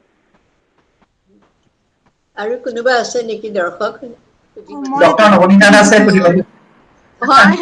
ডক্টৰ মই আগতে কৈ দিছো, ডক্টৰ নৱনীতা দাস হৈছে তেখেত আমাৰ মেডিচিনৰ গুৱাহাটী আয়ুৰ্বেদিক কলেজৰ তেখেত মেডিচিনৰ ডিপাৰ্টমেণ্টত তেখেতে কাম কৰে এজ ৰেজিষ্টাৰ। তেখেতক মই চিনাকি হৈছো আয়ুৰ্বেদিক চিকিৎসালয়ত কাম কৰোঁতে যোৱা 3 মাহ ধৰি। তেখেতে খুব এক্টিভলি ইনভলভ হৈ আছিলে, তেখেতে লজিষ্টিক পাৰ্টত আমাক যথেষ্ট হেল্প কৰিছে। আৰু মই যেতিয়া হোৱাটছএপৰ ষ্টেটাছত মই আজি ইনভিটেশ্যনটো দিলো, তেখেতে দেখি পেলাই সুধিলে আৰু জইন কৰিছে। ভাল লাগিছে যে টাইমখিনি ওলাইছে দেওবাৰৰ দিনটোত। সুধিমটো নহয় ছাৰ, মই জাষ্ট তাকে শ্বেয়াৰ কৰিব খুজিছিলো। আপোনাকতো লগ পালো আমি লাষ্ট 2020 লগ পালো, ফাৰ্ষ্ট ট্ৰেইনিং দিব আহিছিলে। আপোনাৰ নামটো বহুত শুনিছিলো ট্ৰেইনিং দিব আহোঁতে, দো U spend a very short period with আছ, বাট এইবাৰ কাম কৰোঁতে আপোনাক বহুত ক্ল'জলি পালো। তো আপোনাৰ মানে যোনখিনি নলেজখিনি শ্বেয়াৰ কৰিছে আজি বা আমি থ্ৰু আউট সেইটো পিৰিয়ডতো পালো, it's always enlightening to hear you. বহুত ভাল লাগিলে, আজিও বহুত ভাল লাগিলে ছাৰ। Looking forward to work with you again. Covid নহ'লেও বেলেগ প্লেটফৰ্মত। মইতো কৈছো আপোনাক কোলাবৰেচন কৰিম বুলি, নিশ্চয়কৈ পাৰিলে কৰিম। ডেফিনেটলি। মই আপোনালোকক জনাই থওঁ যে মই তাতে গৈ পেলাই মই আয়ুৰ্বেদৰ লগততো মোৰ একেবাৰে এক্সপ'জাৰ নাছিলে। তাতে গৈ মোৰ ভাল লাগিলে, যিখিনি দেখা নাই বাৰু, খালি মই অকমান যিখিনি এক্সপ'জাৰ হ'ল মোৰ মানে এইটো এতিয়া বাৰু কভিড কৰি আছো, এনে মই তাৰমানে মোৰ মেডিচিনৰ এটা চাব স্পেচিয়েলিটি যিটো কোৱা হয় ৰিউমেটলজি, যিটোত আমি মানে গাঁঠি আৰু এইবিলাকৰ মানে বেমাৰৰ আমি চিকিৎসা কৰো, তাতে মানে মোৰ স্পেচিয়েল ইণ্টাৰেষ্ট আছে। সেইটোত মানে স্কোপ বহুত আছে আয়ুৰ্বেদাৰ। মই এটা মানে তাতে থাকোতে তেওঁলোকৰ সকলৰ লগত কথা পাতিছো যে আয়ুৰ্বেদা আৰু এলোপেথা এটা মানে ইণ্টাৰেকশ্যন এটা কৰিবলৈ ৰিউমেটলজি কিমানখিনি কৰিব পৰা যায়। কিবা এটাতো কৰিব পৰা যাবই। Thank you sir. মই এটা কথা সুধিব কৈছো। হেল্ল', আপুনি ইতিমধ্যে কৈছে যে সৰু ল'ৰা ছোৱালীখিনিক অলপমান ছ'চিয়েল ডিষ্টেন্সিং বুজাবলৈ অলপ দিগদাৰ তাহাঁতক, আৰু তাহাঁতক ইমিউনিটি চিষ্টেমটো ষ্ট্ৰং কৰি ৰাখিবৰ কাৰণে আপুনি আয়ুৰ্বেদিক মেডিচিন বা অন্য খোৱাৰ ধৰণেৰে আপুনি তেওঁলোকক ইমিউনিটি চিষ্টেমটো ষ্ট্ৰং কৰি ৰাখিবৰ কাৰণে উপদেশ দিছে। আৰু এটা প্ৰশ্ন আছে যে থাৰ্ড যিটো আমাৰ তৃতীয় ঢৌ আহিব বুলি কৈছে, সেই তৃতীয় ঢৌটো সৰু ল'ৰা ছোৱালীৰ কাৰণে খুবেই বিপদজনক বুলি কৈছে। এই কথাটোত আমি মানে কেনেকে এইটো সত্যতা কিমান আচলতে, আৰু আমি ল'ৰা ছোৱালীখিনিক প্ৰটেকশ্যনৰ কথা ইতিমধ্যে আপুনি কৈছে, কিন্তু এই তৃতীয় ঢৌটোৰ সত্যতা কিমান? তৃতীয় ঢৌৰ সত্যতাৰ বিষয়ে ক'বলৈ মই আচলতে অপাৰগ হ'ম, কাৰণ এইকাৰণেই যে আমাৰ এই যিটো অতিমাৰী হয় সেইটো ক্ষেত্ৰত তাৰমানে দুটা বহুত এছপেক্ট থাকে আপোনালোকে জানে। মই ক'লোৱে মই ক্লিনিকেল মেনেজমেণ্টৰ মেডিচিন স্পেচিয়েলিষ্ট হিচাপে, আৰু যিবিলাক মহামাৰী অতিমাৰী যিবিলাকৰ গোটেই সামাজিক ক্ষেত্ৰত চাবলগীয়া হয়, সেইটো কৰে আমাৰ এটা স্পেচিয়েল ডিপাৰ্টমেণ্ট থাকে যিটো কোৱা হয় কমিউনিটি মেডিচিন। কমিউনিটি মেডিচিন বা পাব্লিক হেল্থ বুলিও কয়। তেওঁলোকৰ কামটো হৈছে তেওঁলোকে এজন ৰোগীক নাচায়, তেওঁলোকে সমজুৱাভাৱে এটা বেমাৰৰ কি এফেক্ট কৰে সেইটো বিষয়ে তেওঁলোকে অধ্যয়ন কৰে, আৰু তেওঁলোকৰ অধ্যয়নৰ পৰাহে তেওঁলোকে এই কথাটো চাগে কৈছে। মই যদিও এইটো বিষয়ে ইমান বেছি পঢ়া শুনা কৰা নাই যে কেনেকে ক'লে চাইণ্টিফিক বেচিছটো কি যে তৃতীয় ঢৌটো কিয় আহিব বুলি কৈছে। যিটো মই অনুমান কৰিছো মোৰ এতিয়া এই এক্সপিৰিয়েঞ্চৰ পৰা, মই ভাবো যে যিহেতু আমি ভেকচিনটো 18 বছৰলৈকেহে দিব পাৰিছো, তাৰ তলৰ মানুহখিনিক আমি এতিয়ালৈকে দিব পৰা হোৱা নাই, যিটো ক্ষেত্ৰতে নহওক কিয়, কাৰণ ষ্টাডি চলি আছে 13 to 18 ইয়াৰ্ছৰ মানুহৰ, তাৰ তলত ষ্টাডিও হোৱা নাই। এইটো কাৰণে আমি ভেকচিনটো এতিয়া দিয়াৰ কথা ভবা নাই। গতিকে যিহেতু ভেকচিন দিব পৰা নাই, গতিকে ডেফিনেটলি তেওঁলোক ছাচেপ্টেবল। ভেকচিন দিব পৰা নাই মানে তেওঁলোকে বেমাৰটো হ'বলৈ তেওঁলোকৰ বেছি চান্স থাকি যায়। যদিও বা মই আগতে কৈছো ভেকচিন হ'লেও যে ইনফেকশ্যন নহ'ব তাৰ মানে নাই, কিন্তু তেওঁলোকৰ ইনফেকশ্যনটো হ'ব, আৰু যদি ইনফেকশ্যন হয় যদি তেওঁলোকৰ বেলেগ ধৰণৰ কিবা বেমাৰ আছে, তেওঁলোক ডেফিনেটলি তেওঁলোকৰ চিৰিয়াছ হোৱাৰ চান্সটো থাকি যাব। গতিকে সেইটো হৈছে এটা কথা, সেইটো কাৰণে তেওঁলোকৰ হোৱা কথাটো ভাবিছে। আৰু এটা কথা মই ভাবো ইয়াতে এইটো আছে যে যিহেতু তেওঁলোকে বেমাৰৰ বেছিক যিটো ক'লো মই এইমাত্ৰ, যে তেওঁলোকে নিজৰ পাৰ্চনেল প্ৰটেকশ্যনৰ যিটো বেছিক 3টা পিলাৰ্ছ আছে, এটা হ'লগৈ যে এজনে আনজনৰ পৰা দূৰত থকা, যিটো ক্ষেত্ৰত তেওঁলোকক কনচিয়াছ কৰিবলৈ খুবেই অসুবিধা, হাতকেইখন চাফা কৰি ৰখা, সেইটো বাৰে বাৰে কৈ থাকিব লাগিব, নহ'লে তেওঁলোকে পাহৰি যাব, আমি এডাল্টবিলাকেই পাহৰি যাওঁ, আৰু মাস্ক পিন্ধি থকা। তিনিওটাৰ ক্ষেত্ৰতে তেওঁলোকক চেন্সিটাইজ কৰি ৰখা, কনচিয়াছ কৰি ৰখা, মানে সকলো সময়তে ইটছ এ কণ্টিনিউৱাছ প্ৰচেছ, সেইটো কৰিবলৈ তেওঁলোকৰ ক্ষেত্ৰত বহুতখিনি অসুবিধা। সেইটো কাৰণে মই ভাবো যে তেওঁলোক ছাচেপ্টেবল, আৰু যিহেতু তেওঁলোকক ভেকচিন দিব নোৱাৰি, আৰু সেইকাৰণে ভাবিছে যে বেমাৰ এটা যেতিয়া অতিমাৰী হৈ আহে, আজি 1 দশক আগতে ইনফ্লুৱেঞ্জা আহিছিলে, ইনফ্লুৱেঞ্জা বেমাৰটো এতিয়াৰ লেভেলটো পাবৰ কাৰণে বহুত ফেজাৰে গৈছিলে তাৰ ভিতৰত তেওঁলোকৰ প্ৰায় সেই বেমাৰটোৰ চাগে 3টা নে 5টা ঢৌ হৈছিলে গতিকে এই ঢৌ যেটো আহে সেইটো নেচাৰেল গতিকে সেই ঢৌটো আহিলে যেহেতু তেওঁলোক সাসেপ্টেবল পপুলেশন হ'ব গতিকে তেওঁলোকৰ ক্ষেত্ৰত হ'ব বুলি ভাবিছে সাইন্টিস্টে কিন্তু মই একদম ডেফিনেটলি আপোনাক ক'ব নোৱাৰো এই কাৰণে যেহেতু মোৰ এটো স্পেশালাইজেশন নহয় মই ইয়াৰ বিষয়ে বিশেষকে পঢ়াও নাই বা আৰু পঢ়িলেও মই ইমানখিনি বস্তুখিনি চাগে বুজিবও নোৱাৰিম দেখি সেই কাৰণে মই ইমান বেছিকে পঢ়া নাই কিন্তু মোৰ আইডিয়াখিনি এইখিনিয়ে কৰিব পাৰিছো ধন্যবাদ ডক্টৰ ঠাকুৰীয়া বহুত উপকৃত হৈছো আপোনাৰ কথাখিনি শুনি নমস্কাৰ ডক্টৰ আৰু মহাজৰিকাই কৈছো মই আমাৰ পৰিয়ালৰ মানে 3টি সদস্য আৰু মোৰ স্বামী জনে মানে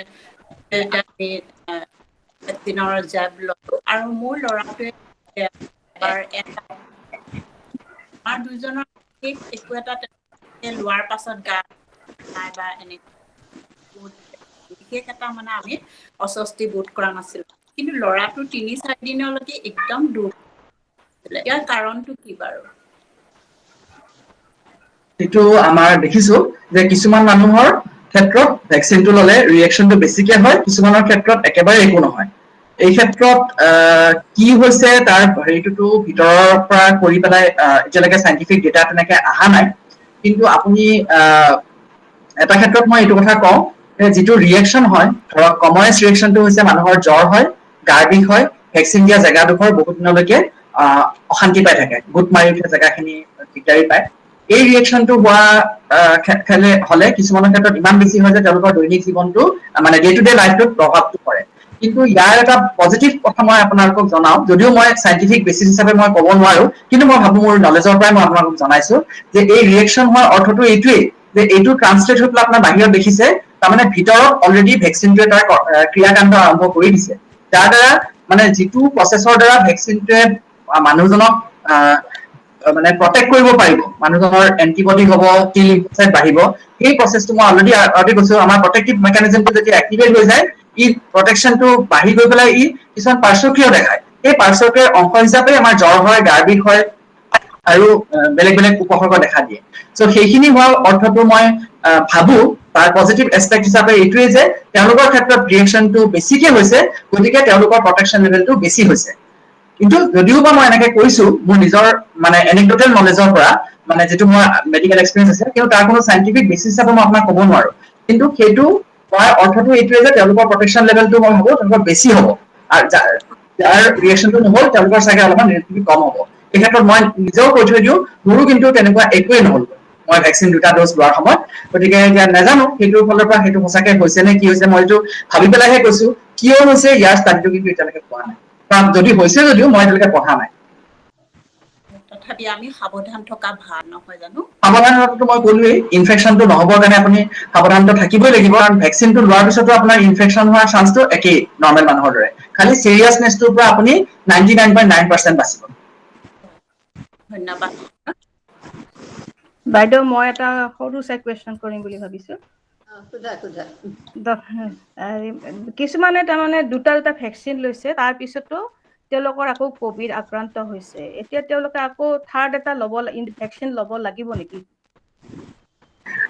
এই ভ্যাকচিনটো ভাইৰাছৰ ডিজিজ বিলাক এনেকুৱা মই আপোনাক আগতে ক'লো যে যদি আপুনি শুনিছে যে ভাইৰাছটোৰ জেনেটিক ষ্ট্ৰাকচাৰটো হৈছে খুব এলিমেন্টাৰী মানে আদি যুগৰ জেনেটিক ষ্ট্ৰাকচাৰ গতিকে তেওঁলোকৰ বিবৰ্তনটো খুবেই সোনকালে হয় আৰু এই বিবৰ্তনটো হৈ থাকোতে এটা ডিউৰেশ্যন এটা হোৱাৰ পাছত তেওঁলোকৰ বিবৰ্তনটো ইমান বেছিকে হৈ যাব যে তেতিয়া আমাৰ যেটো আগতে ভ্যাকচিনটো লৈছিলো কি সেই নতুনকে বিবৰ্তিত হোৱা ভাইৰাছটোৰ পৰা আমাৰ প্ৰটেকশন দিব নোৱাৰিব সেই গতিকে কি হয় আমি ভ্যাকচিনটোৰ পৰা প্ৰটেকশনটো কন্টিনিউ পাবৰ কাৰণে আমি আৰু ড'জ ল'ব লগা হয় যেটো কোৱা হয় বুষ্টাৰ ড'জ আপুনি নিজে জানিব চাগে আমি যে টিটেনাছৰ ভ্যাকচিনটো লওঁ আমিতো এবাৰ দুখ পোৱাৰ পিছত আকৌ আমি ল'বলগীয়া হয় সেইটো বাৰু প্ৰটেকশন লেভেলটো কমি যোৱাৰ কাৰণে লওঁ কিন্তু বুষ্টাৰ ড'জো আমি ল'বলগীয়া হয় আপুনি হেপাটাইটিছ বি যদি ভ্যাকচিন লৈছে আপুনি জানিব 3টা ড'জ আমি ল'ব লাগে 016 তাৰ পিছত এভৰি 5 ইয়াৰ্স আমি বুষ্টাৰ ল'ব লাগে এই বুষ্টাৰ ড'জটো কিয় ল'বলগীয়া হয় সময়ৰ সৈতে আমাৰ এন্টিবডি লেভেলটো বা প্ৰটেকশন লেভেলটো কমি যায় আৰু যদিহে 2 নম্বৰতে ভ্যাকচিন ভাইৰাছটো যদি বিবৰ্তন হৈ পেলাই তাৰ ষ্ট্ৰাকচাৰটো ইমানেই চেঞ্জ হৈ গ'ল যে যেটো এক্সিস্টিং প্ৰটেকশন লেভেল আছিলে সেইটো বহুতখিনি সেইটো আৰু তাক প্ৰটেক্ট কৰিব নোৱাৰা হৈ যায় গতিকে তেতিয়া ক্ষেত্ৰত কি হয় আমাক বুষ্টাৰ ড'জ লগা হয় এই ডিজিজটোৰ ক্ষেত্ৰত এতিয়ালৈকে বুষ্টাৰ লোৱাৰ হেৰিটো ৰেকমেণ্ডেশ্যনটো এতিয়ালৈকে অহা নাই, কিন্তু মই যিমান দূৰ গম পাইছো হয়তো আমি বছৰত এবাৰকে ইয়াৰ বুষ্টাৰ ল'ব লাগিব, যেনেদৰে আমি ইনফ্লুৱেঞ্জা ভেকচিনৰ ক্ষেত্ৰত ল'ব লাগে। আমি ইনফ্লুৱেঞ্জা ভেকচিনটোৰ এতিয়া ৰেকমেণ্ডেশ্যন আছে যে যিবিলাক 60 ঊৰ্ধ্বৰ পেচেণ্ট মানে বয়োজ্যেষ্ঠ লোক আৰু যিবিলাক ৰোগীৰ কিডনী, হাৰ্ট বা লিভাৰ বা অন্য কোনো অংগ খুবেই দুৰ্বল, মানে ফেইল হৈ পেলাই তেওঁ জীয়াই আছে, সেইবিলাক লোকে বছৰি এবাৰকে ইনফ্লুৱেঞ্জা ভেকচিনটো লোৱাটো খুব দৰকাৰী। কাৰণ তেওঁলোকৰ যদি ইনফ্লুৱেঞ্জা হয় তেওঁলোকৰ তাৰ পৰা বাচি ওলাই অহাৰ হেৰিটো চান্সটো খুব কম। সেই মানুহবিলাকে ইনফ্লুৱেঞ্জা ভেকচিনটো বছৰি এবাৰ ল'ব লাগে। আকৌ নিউম'ককাছ বুলি এটা বেক্টেৰিয়েল ডিজিজ আছে, যিটোৰ ভেকচিনৰ ড'জটো প্ৰত্যেক 5 বছৰে ল'ব লাগে। ঠিক তেনেদৰে মই ভাবো যদিও এতিয়ালৈকে ৰিকমেণ্ডেশ্যন অহা নাই, এই কভিডৰ বুষ্টাৰ ড'জো চাগে বছৰত এবাৰ ল'ব লাগিবই। সেই ধন্যবাদ, হিচাপে আমাৰ অহা বছৰ হেৰি কৰিব। ভাল লাগিল। এটা প্ৰশ্ন সুধিব পাৰিম নেকি বাৰু? অকমান সৰু প্ৰশ্ন এটা। পাৰিবা। মই প্ৰথমে ভাস্কৰ ঠাকুৰীয়া ডাঙৰীয়াক ধন্যবাদ জনাইছোঁ। তেখেতৰ সাৰুৱা ভাষণ, লগতে অভিজ্ঞতা আৰু ক'ভিডৰ বিষয়ে যিখিনি কথা ক'লে আমাক উপকৃত কৰিলে। মোৰ প্ৰশ্নটো হ'ল, আপুনি এইমাত্ৰ ক'লে যে আয়ুৰ্বেদিক কিছুমান বস্তু খাই পেলাই আমি ইমিউন ছিষ্টেমটো বঢ়াব পাৰোঁ, নহয় জানো? এতিয়া আপুনি কওকচোন আমি কি বস্তু আমি খাব লাগে? আয়ুৰ্বেদিক ডাক্তৰো এগৰাকী আছে। তেখেতলে মই প্ৰশ্নটো আগবঢ়াই দিছো, তেখেতে এতিয়া আমাক এই বিষয়ে আমাক জ্ঞান দিব, কিন্তু খুব সাৰুৱাকে একেবাৰে সংক্ষিপ্তকে আমাক জনাব লাগিব। হয়, ডক্টৰ নৱনীতা। হয়, নিশ্চয়কে আছে যেতিয়া আমি তাৰ পৰা লাভটো ল'ব লাগে। হয়। প্লিজ মেম, বেয়া নাপায় যদি এবাৰ ৰিপিট কৰক না কোৱেশ্চনটো, কোনটো এজ গ্ৰুপৰ মই কৈ দিছো যে বডিৰ ইমিউন চিষ্টেমটো মানে এনহান্স কৰিবলৈ আমি কি আয়ুৰ্বেদিক চায়েন্সৰ থ্ৰুৰে কি বস্তুৰে আমি বডিৰ ইমিউন চিষ্টেমটো এনহান্স কৰিব পাৰোঁ। Thank you sir. আচ্ছা, বস্তুটো তেনেকে ঢেৰ আছে। একচুৱেলি আমি নৰ্মেল ডায়েট যোনখিনি খাওঁ সেইখিনি যদি আমি বেলেঞ্চ ডায়েট খাওঁ তেতিয়াহ'লে আমাৰ এই গোটেইখিনিৰ পৰাই আমাৰ বডিটোৰ ইমিউন চিষ্টেমটো বেলেঞ্চ হৈ থাকে। চ' ফাৰ্ষ্ট এণ্ড ফৰমষ্ট আমি আমাৰ ডায়েটটো যাতে বেলেঞ্চ ডায়েট থাকে সেইটো কাৰণে আমি ষ্ট্ৰেছ দিব লাগে। তাৰ উপৰি আমি যোনখিনি স্পেচিয়েল হাৰ্বছ আছে, যেনেকে হৈ গ'ল তুলসী আছে, তুলসী যোনটো তুলসী পাত হৈ গ'ল, তাৰপিছত আপোনাৰ গিলৈ বুলি কয়, গিলৈটো এতিয়া আপোনাৰ ইমিউনো বুষ্টাৰ বুলি গিলৈটো স্পেচিয়েলি ৰিকমেণ্ড কৰা যায়, আৰু আপোনালোকে চাগে অলৰেডি নামটো শুনিছে ষ্ট্ৰীম কৰি থকা। ত' গিলৈ বোলে আপোনাৰ এইটো আজিকালি কমাৰ্চিয়েলি এভেইলেবলো হয়, আপোনালোকে টেবলেটছ পাব, জুচো পায়, কেপচুলো পায়। গিলৈটো ল'ব পাৰে। তাৰপিছত তুলসীটোতো ঘৰত এভেইলেবল থাকেই, তুলসী ল'ব পাৰে। তাৰপিছত চাহ এবিধ বিশেষ আমাৰ আয়ুষে মানে আপোনাৰ ফৰ্মুলা এটা ওলাইছে, সেইটো আয়ুষ কোৱাট বুলি এটা, যিকোনো আপুনি আয়ুৰ্বেদিক ফাৰ্মাচী বিলাকত পাব। ফাৰ্মাচী হওক বা এনেই শ্বপতো পাব পাৰে, এজ আ কেণ্টিন প্ৰডাক্ট। ত' সেই আয়ুষ কোৱাট বোলা চাহটো যদি আপোনালোকে চাহৰ নিচিনা জাষ্ট পানীত বইল কৰি খাব লাগে, সেইখিনিও যদি কৰে তেতিয়াহ'লেও আপোনালোকে বহুত মানে উপকৃত হ'ব। বেনিফিটছখিনি অলৰেডি তাৰ পৰাও পাই যাব। তাৰ উপৰি আমি ঘৰত ইজিলি এভেইলেবল থকা বস্তুখিনি হ'ল আপোনাৰ তুলসীটো এটা মেইন আছে, তাৰপিছত ডালচেনি, হালধি আছে। তাৰপিছত একজেক্টলি মই ফৰ্মুলাৰ বস্তুখিনি ক'ব বিচাৰিছিলো ছাৰ, যোনখিনি মানে সেই আয়ুষ ৰিকমেণ্ড কৰা আছিলে, গোটেইখিনি আমাৰ আমলখি ল'ব পাৰে। তাৰপিছত এল'ভেৰা আছে, এল'ভেৰাটো এটা আপোনাৰ এন্টি অক্সিডেণ্ট হয়। চ' তেনেকে বহুত বস্তু আছে। আপোনাৰ স্পেচিয়েল কণ্ডিশ্যন হিচাপে বা ক'ভিডৰ পাৰ্পাছৰ কাৰণে মই ছাজেষ্ট কৰোঁ তুলসী, তাৰপিছত হালধি, তাৰপিছত ডালচিনি, তাৰপিছত হৈ গ'ল আপোনাৰ লং, আৰু যোনটো আপোনাৰ পিপলি বুলি কওঁ একচুৱেলি আমি, মানে জালুকটোতকে পিপলিটো বেটাৰ হয়। অকমান দীঘলীয়া, অকমান ইলাচিটোৰ, শিলিখাটোৰ নিচিনা, সৰু শিলিখাটোৰ নিচিনা। পিপলি বুলি কয়, এইটো আপোনাৰ লম্বাকে যোনটো থাকে, জালুকটোৱে খালি লম্বা থাকে, ধৰক কেইবাটাও জইন কৰি থাকিলে যেনেকুৱা হ'ব জালুকটো, পিপলি বুলি কয়। এইটো আপুনি মাৰ্কেটত যদি চাই পিপলি বুলি পাই যাব। ত' এইখিনিও যদি আপুনি ঘৰত আদা, তাৰ লগত যদি এইখিনি থেতেলিয়াই পিনে বা গুড়া কৰি অকমান পানীত বইল কৰিও যদি আপুনি ৰেগুলাৰলি খায়, তেতিয়াও আপোনাৰ মানে এইটো পাৰ্পাছটো ক'ভিডৰ কাৰণে যোনটো আমি ইমিউন থাকিব বিচাৰো, সেইটো পাৰ্পাছ ডেফিনেটলি গ্ৰেট এক্সটেণ্ট আপোনাৰ মানে কাম কৰিব সেইটো কামত। অশেষ ধন্যবাদ বহুত বেছি ডক্টৰ কৈ দিলে নৱনীতা আপুনিও কনফিউজ হৈ যাব। তো এইকেইটা অশেষ বস্তু ধন্যবাদ ডক্টৰ নৱনীতা আৰু most ভাস্কৰ my ডাঙৰীয়া pleasure বাইদেউ, খুব ভাল লাগিলে, থেংক ইউ। আমাৰো খুব ভাল লাগিল। এতিয়া আমি সামৰিব পৰা হৈছো নেকি?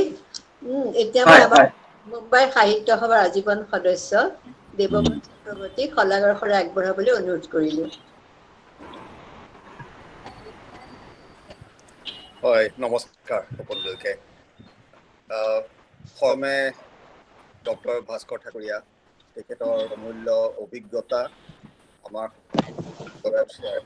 মানে ভাগ বতৰা কৰাৰ বাবে বহুত আমি কৃতজ্ঞ। আৰু কথাখিনি নিজৰ অভিজ্ঞতাখিনি যি ধৰণে আপুনি জনালে, যদি অকল ক'ভিডৰ সুৰক্ষাৰ দিশাটোহে আপুনি ক'লেহেঁতেন চাগে আলোচনাটো ইমান ইণ্টাৰেষ্টিং নহ'লেহেঁতেন। সেইটো কাৰণে আমি সকলোৱে বহুত বেছিকৈ ইনভলভ হৈ গ'লোঁ। সেইকাৰণে আপোনাক এই ব্যস্ত আপোনাৰ কৰ্মসূচীৰ মাজতো সময় উলিয়াই আমাৰ মাজত এনেকৈ 2 ঘণ্টাকৈ সময় ব্যতীত কৰাৰ কাৰণে আপোনাক শলাগৰ শৰাই আগবঢ়ালোঁ। ইয়াৰ লগতে মই শলাগৰ শৰাই আগবঢ়াব খুজিছোঁ দেৱিকা বৰপূজাৰী বাইদেউক, কাৰণ তেখেতে বৰ সুন্দৰকৈ এই আলোচনা চক্ৰৰ আঁত ধৰিলে আৰু কেইবাদিনৰ পৰাও তেওঁ এই কামত লাগি আছিলে। তাৰ কাৰণে তেখেতক শলাগৰ শৰাই আগবঢ়ালোঁ।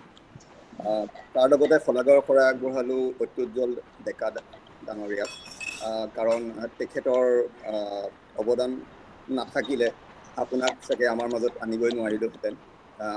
তেখেতৰ জৰিয়তে আপোনাক চিনাকি হ'লোঁ। তাৰ কাৰণে অত্যুজ্জ্বল ডেকা ডাঙৰীয়াক শলাগৰ শৰাই আগবঢ়ালোঁ। শলাগৰ শৰাই আগবঢ়ালোঁ আমাৰ যুটীয়া সহ সম্পাদক ধ্ৰুৱ বৰ্মনক, কাৰিকৰী দিশটো ইমান সুন্দৰকৈ চম্ভালাৰ কাৰণে। আৰু শলাগৰ শৰাই আগবঢ়ালোঁ আমাৰ সভাৰ সভাপতি সুৰায়া জাহান বাইদেউ, তেখেতে বৰ সুন্দৰকৈ তেখেতৰ কণ্টিনিউৱাছ গাইডেঞ্চৰ জৰিয়তে আমি এনেকুৱা ধৰণৰ প্ৰগ্ৰেমবিলাক কৰি থাকিব পাৰিছোঁ। তাৰ কাৰণে তেখেতক শলাগৰ শৰাই আগবঢ়ালোঁ। শলাগৰ শৰাই আগবঢ়ালোঁ সকলো সদস্য, আজীৱন সদস্য আৰু সদস্য যিসকল উপস্থিত আছে, আৰু গোটেইকেইজন আৰু তাতকৈও প্ৰয়োজনীয় শলাগৰ শৰাই আগবঢ়ালোঁ আটাইকেইজন সদস্যই, যিকেইজনে প্ৰশ্ন সুধিলে, কাৰণ সেই প্ৰশ্নৰ অবিহনে জ্ঞানৰ কেতিয়াও পৰিধিটো বাঢ়িব নোৱাৰে। সেই প্ৰশ্নখিনিৰ কাৰণে আমি সুন্দৰকৈ সকলো কথা গম পালোঁ। তাৰ কাৰণে সকলোকে বহুত বহুত ধন্যবাদ জনালোঁ। এইখিনি কৈ মই শলাগৰ শৰাইৰ বক্তৃতা সামৰণি মাৰিলোঁ। বহুত ধন্যবাদ দেৱব্ৰত তোমাকো। ডক্টৰ ভাস্কৰ ঠাকুৰীয়াৰ লগতে আজি আমাৰ মাজত থাকি আমাক আনন্দিত কৰা সকলোলৈকে মই আন্তৰিকতে ধন্যবাদ যাচি এই অনুষ্ঠানৰ সামৰণি মাৰিলোঁ। ডক্টৰ ঠাকুৰীয়া, আকৌ লগ পাম আপোনাক দেই। আকৌ লগ পাম, নমস্কাৰ। লগ পাম, শুভৰাত্ৰি। ধন্যবাদ ভাস্কৰ। ধন্যবাদ। ধন্যবাদ ডক্টৰ ঠাকুৰীয়া, খুব উপকৃত হ'লো আজি আপোনাৰ পৰা কথাখিনি শুনি। ধন্যবাদ।